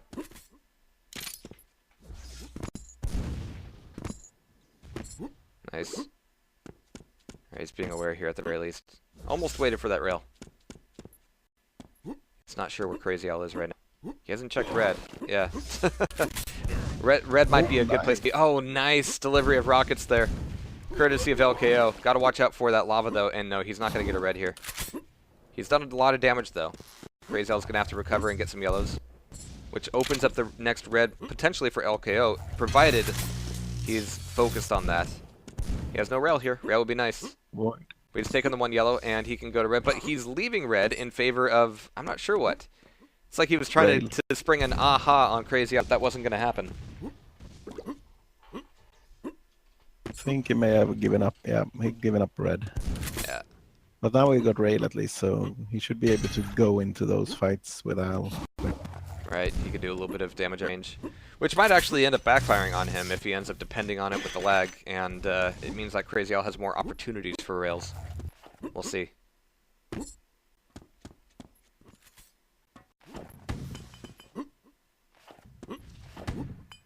fairly quiet here as Okeos is looking for Crazy Al to push in on him, which he doesn't really need to right now. Ugh. Trying to make those rockets work on the stairs is rough, but they've traded positions at the very least. This is when you come back the rockets, but no! There's the LG to finish him off. 2 on 8 now. LKO spawning on yellow. He's going to be able to get another yellow before he gets a single weapon, yeah. Fuse is kind of like the golf map, the quiet one. Where Crazy Al is moving towards the... and you don't want to speak too loud or you might disturb the free nature of... Yeah. Alright, so 2 minutes and 7 frags. I'm not sure if LKO has much of a fight left here on Fuse. Yeah. He did have a good start where he got a lead, but Crazy Al managed to... It's the red control. I think so far in every game we've seen with Crazy Al, he's just able to capitalize on that red so much more effectively. And the weird thing is that even when LKO has the ability to have a solid play on red, or at least have a fight there, he tends to leave it up completely, which at a certain point, yeah, it's justified because you need to go find that fight and you need to make some action happen, but it ends up kind of backfiring on LKO where, you know, Fuse is kind of a big map. Your opponent doesn't need to be where you are, and Crazy Al's been doing a pretty good job of avoiding those fights where he doesn't really need to have them. Yeah, that is why you really need that rail in this map as well. Yeah, so you exactly.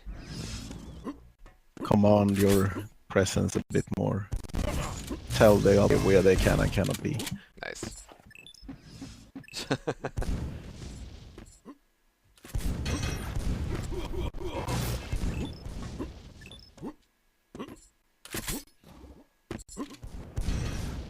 It's hard to believe that this is the same engine that Nexus runs on, or ran on, or, yeah, that got weird. But yeah, it feels completely different, obviously. In a good way. Nexus was always a little bit janky. I only played it fleetingly. Yeah. Because it was... Nexus was one of those really... It was the one really early arena FPS that wasn't made by it. Right. Or I mean, it was like one of the first really big, like, fully custom projects that was all encapsulating. Mm. And of course, that eventually evolved into Xonotic with a few bumps along the way. And that turned more into Unreal. Fortunately, this is more Quake. Crazy Al says worst map. Oh, geez, the class coming out of that guy. Take his top hat away. All right, but 12 on 2 as we move into map 2, which is the last chance for LKO. All right, Purgatory it is. Should have picked Hero.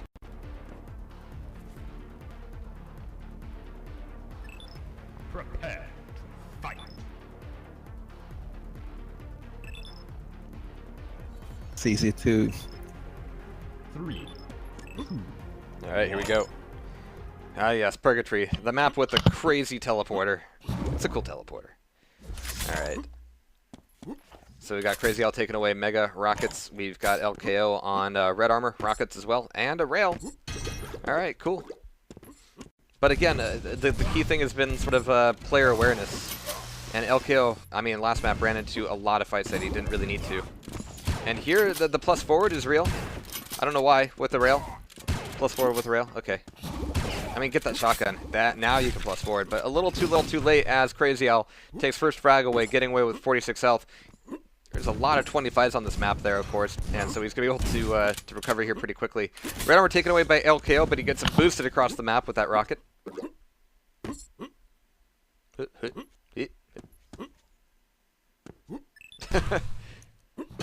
Here I'm wondering if LKO has played this too much. Yeah, kind of doubt it.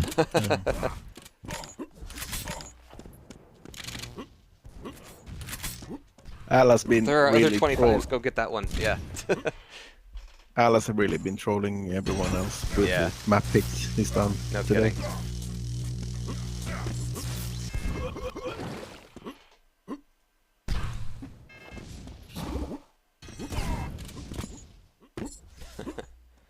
Alright, so there's a bit of armor taken away, but LKO is going to be losing it almost immediately. Now running around with 60 health, and he needs a plan here. Yellow armor's a good start. There we go. He doesn't have a rail now. He hasn't picked one up since his first frag at the hands of Crazy Al. Yeah, and especially coming into mid-map here, that's going to be kind of vital. He's got an LG. He could do a little bit of pressure from distance, but not a lot of rockets either. There's rocket ammo up there, but it's not going to be safe to take here, as waiting for red armor is going to turn into a shaft-on-shaft fight. One that Crazy Al can easily convert into a play for the rail. LKO realizes he doesn't want to be in that fight, but all that's there is a jump pad. Can't do much there.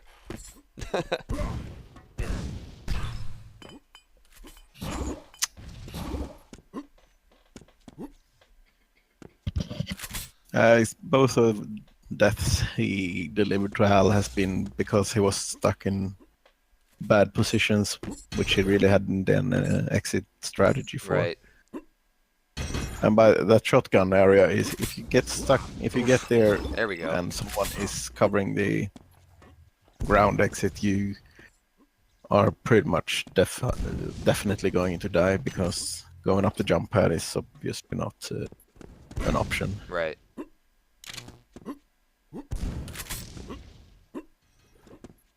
But that was a good bit of rocket spam coming out there. Crazy Al's looking both ways before crossing the street over to Mega. Not something that LKO did before the drop down for the red.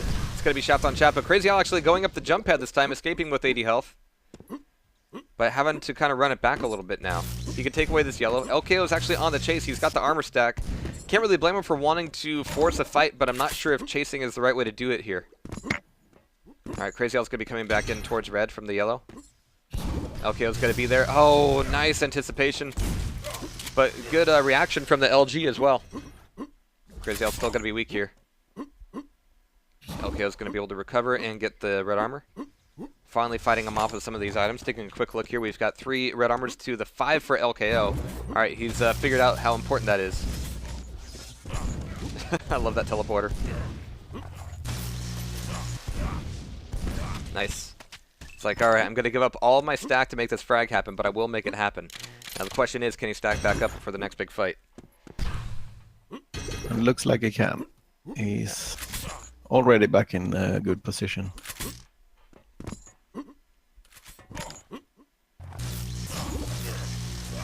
And Al is between a rock and a hard place here. He's taking a lot of these LG fights and kind of plus forwarding on it. Like, he's got 16% LG to Crazy Al's 18. But it's more about, you know, once you run out of cells, you know, what weapon do you switch to? And more often than not, Crazy Al has the better weapon there. Yeah. And also not holding down W. That is true. Alright, Crazy Al taking away some more armor here. No rail for him, just the one rocket left. 5 minutes remaining. Alright, he's picked up some ammo, but this could actually... Whoop, try again, yep.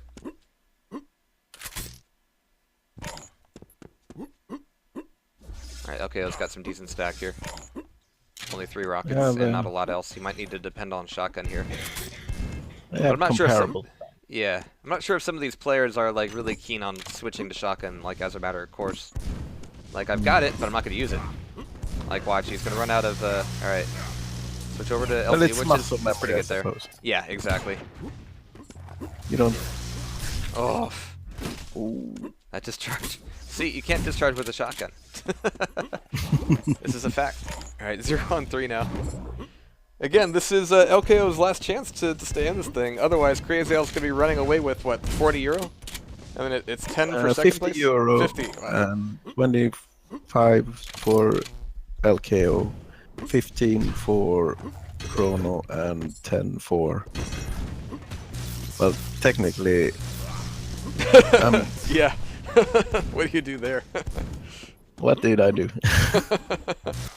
Well, I suppose really it's Snow who's supposed to get it, because Sure. Nutter didn't actually play from this. Right. Okay. To be fair. As fair as you can be, yeah. Alright, again, it's been a very low fragging map here. I mean, this is still doable. It's not like LKO's been feeding frags to Crazy Al left and right. Yeah, this map can be a lot more frags if But Al is, of course, using his experience to full effect here. Yeah.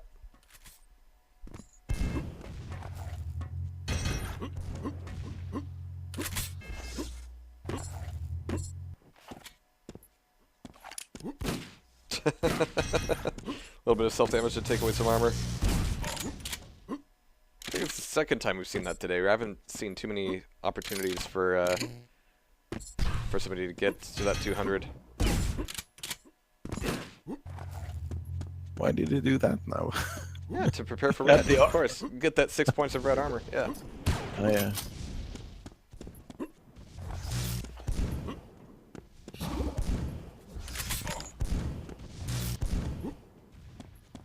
Alright, but still only 4 frags here, but Crazy Owl is pretty well stacked up here. He's taking a look at LKO. They're going to find each other on the stairs. LKO getting shot back down. He can defend a little bit here with Shaft, but with only 40 health, it's not going to be a long fight. I'm wondering at this point if he actually has, like, his HUD up. Do you know how much health he has? But that is an area where it's a little bit more difficult to extract, so might as well just push in and try to get some Shaft. Nice SSG.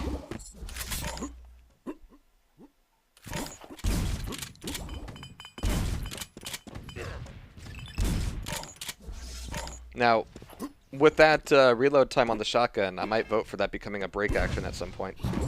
Get that nice chick on the reload. That would mean I have to remake the model from scratch. Yeah, you're right. No, you just get your team of artists to do that for you. All right. You're a manager now. Yeah. I just pulled all that money out of my ass. Yep. Yeah, I would love to have a budget on the project. You know, there's a lot of things I would want to do with it, but just it's not really a possibility. Oh, it's certainly come a long way. And it's nice to see like an opening cup like this have things be relatively like bug free and the game works. That's worth a lot. I've done a lot of alpha cups over the years, and that's not always the case. Yeah, I mean, a lot of people had bugs they experienced when they installed the game, and like one of them is that some people can't see the servers in the server browser for whatever reason. That might just be a firewall issue, of course, but I don't. It's it's something I have to look into. Probably, definitely their fault. Yeah. Alright, so Crazy L getting frag number 7 there, but LKO never really found a way to go aha on Crazy L and get that first fight going his way. But it looks like in a nice 2-0 victory, Crazy L will be taking away first prize here in the Euro Cup number 1 for Doombringer. So congrats Crazy L, as LKO will be taking second place. Nicely done. And yeah, that'll be Chrono in third place. So good showings from everybody. Everybody in chat now is of course saying that everything's rigged with Crazy Owl winning the tournament. I'm actually a little bit sad that he didn't lose earlier. Again, it would have been cool getting him back on the mic here, but there we have it. Crazy Owl wasn't really that much involved with the... Yeah, he's a promoter, you know. Yeah, he's been the one who made sure that everyone knew about this. He's the one who's allowed to highlight everyone in the Arena FPS Discord, so... Yeah. And I couldn't have done it without him. Yeah. At least not to this attending level. People will probably not have known about it because I don't have his ability with community managing. Well, it's fun stuff, and a damn good showing today, I think.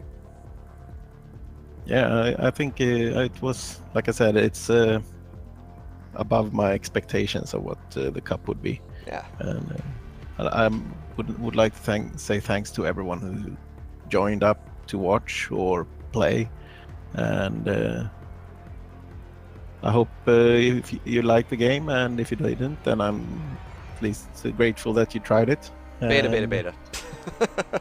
I mean, I think you said before that a lot of the things that, we can even say about the game right now are going to be changing at some point, so. Yeah, well, there's also some things that like some people don't like the art direction. That's understandable. I mean, Yeah. that the taste do differ, and some people don't like the movement. That's because they prefer the ones that they are more Right. familiar with, like, and that's perfectly okay as well, Cool. But if you don't like the movement, you can always set up the game to have Quake World movement or similar. Yeah, Quake I World, was looking through the console stuff, and I think I'm not sure how much of this is just from Dark Places, but I think it was like there's a lot of CVARs that control like air strafe accel, air speed limit, air top accelerate. Yeah. There's all the knobs there to play with. Yeah, we have up until now we've been using the Dark Places physics built-in physics engine Right. for the movement. And you But, said that we're that's going- going to change over to Quake C, something Quake C based. Yeah, Okay, cool. yeah, because there's a few things that. Well, one thing is that we can actually change it Right. to add things that we might want with the Quake C. But also, when you go into teleporter, you can't press plus back Yeah. for a couple of seconds or something, or a second or something. I just countered that by just spinning around. Yeah, people usually do that, but I think it's really annoying. Yeah. I don't like it. So I removed that in the QC version of the. Cool. Then, All right, and well, I'm you looking can forward to it. And, you know, I'd be a get that liar from if I Quake didn't World say... teleporter dance. Yeah. I'm looking forward just- to the single player as well. That's going to be neat stuff. Yeah, we've been looking forward to start working on it as well. So. Cool. But since making a multiplayer game is around dual is smaller task than making an entire single player campaign. Absolutely. And, you know, if you look at, you know, release dates and all that, like, the single player Doom-like 90s shooter really actually died in, like, 1998 or so. Like, single player stuff really took, like, a sharp decline at that point. And, you know, military shooters are fine, but it's a completely different genre. You know, once Half-Life came out, everything was different. And I actually think, like, Jedi Knight Dark Forces 2 was, like, one of the last ones like that. Or, you know, if you want to count Jedi Academy and Jedi Outcast, sure. But that genre really kind of dried up after that point.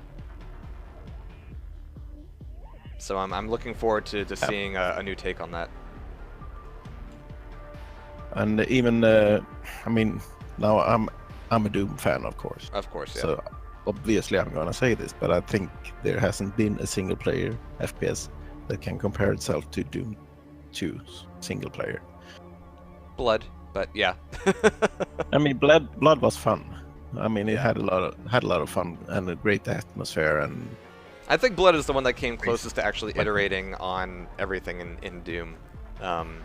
Close, but different, of course. But Doom is still the one that I spend most of the time in, just because there's a plethora of maps out there, and the number of ways that people find ways to express themselves through map design, you know, enemy placement, item placement, it's endless.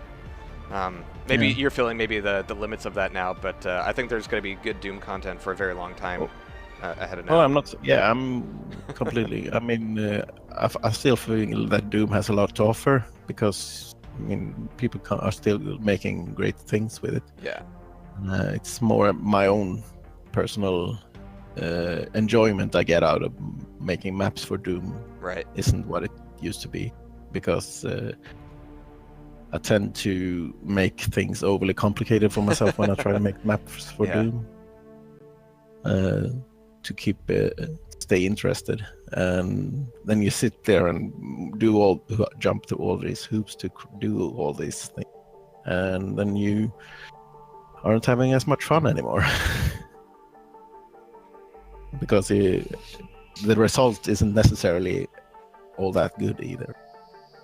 You work with vertical maps and stuff like that. Yeah, and again, I think a lot of the audiences doesn't have a lot of perspective on that because, like you said, there hasn't really been anything like Doom since Doom. and that applies in a lot of different aspects. And no, Serious Sam and Painkiller don't count. Serious Sam and Painkiller are great. I prefer Painkiller myself. They're fantastic games. They're not like Doom, not capital L like, not in the ways that really matter, and nothing really has been. So I'm looking forward to seeing what you come up with there. Yeah, I'm also looking forward to see what I can come up with. I want to make, I want to recreate what I thought was great about Doom single player, but I also want to iterate on it and include some of the things I've experienced with Quake 3, for instance, that I think is great there, with the way the lighting gun, how you pin someone in the air and stuff like that. Right. I would like to see that in a single player. It's exciting. All right, man. Well, Like I think I'm gonna get like a small nap here, Yeah. and I think a lot of the players are gonna go to bed as well, if Chaos isn't there already, or Chroma. All right, but thank you, dude. Hope this was thank good you, for you.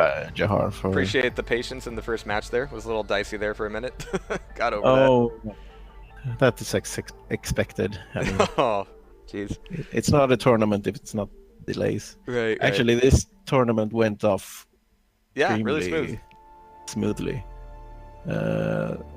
So again, thanks to everyone for playing, and thanks for being good sports. And Totally. Likewise. All right, man. it's been great. Have Thank a you. great evening. I'm going to have a small nap and then get on with the rest of the day. I guess I got to wake up again. I got things to do, unfortunately. If only that weren't the case. All right. Good Yeah. night, everybody. Yeah, whatever. Good evening.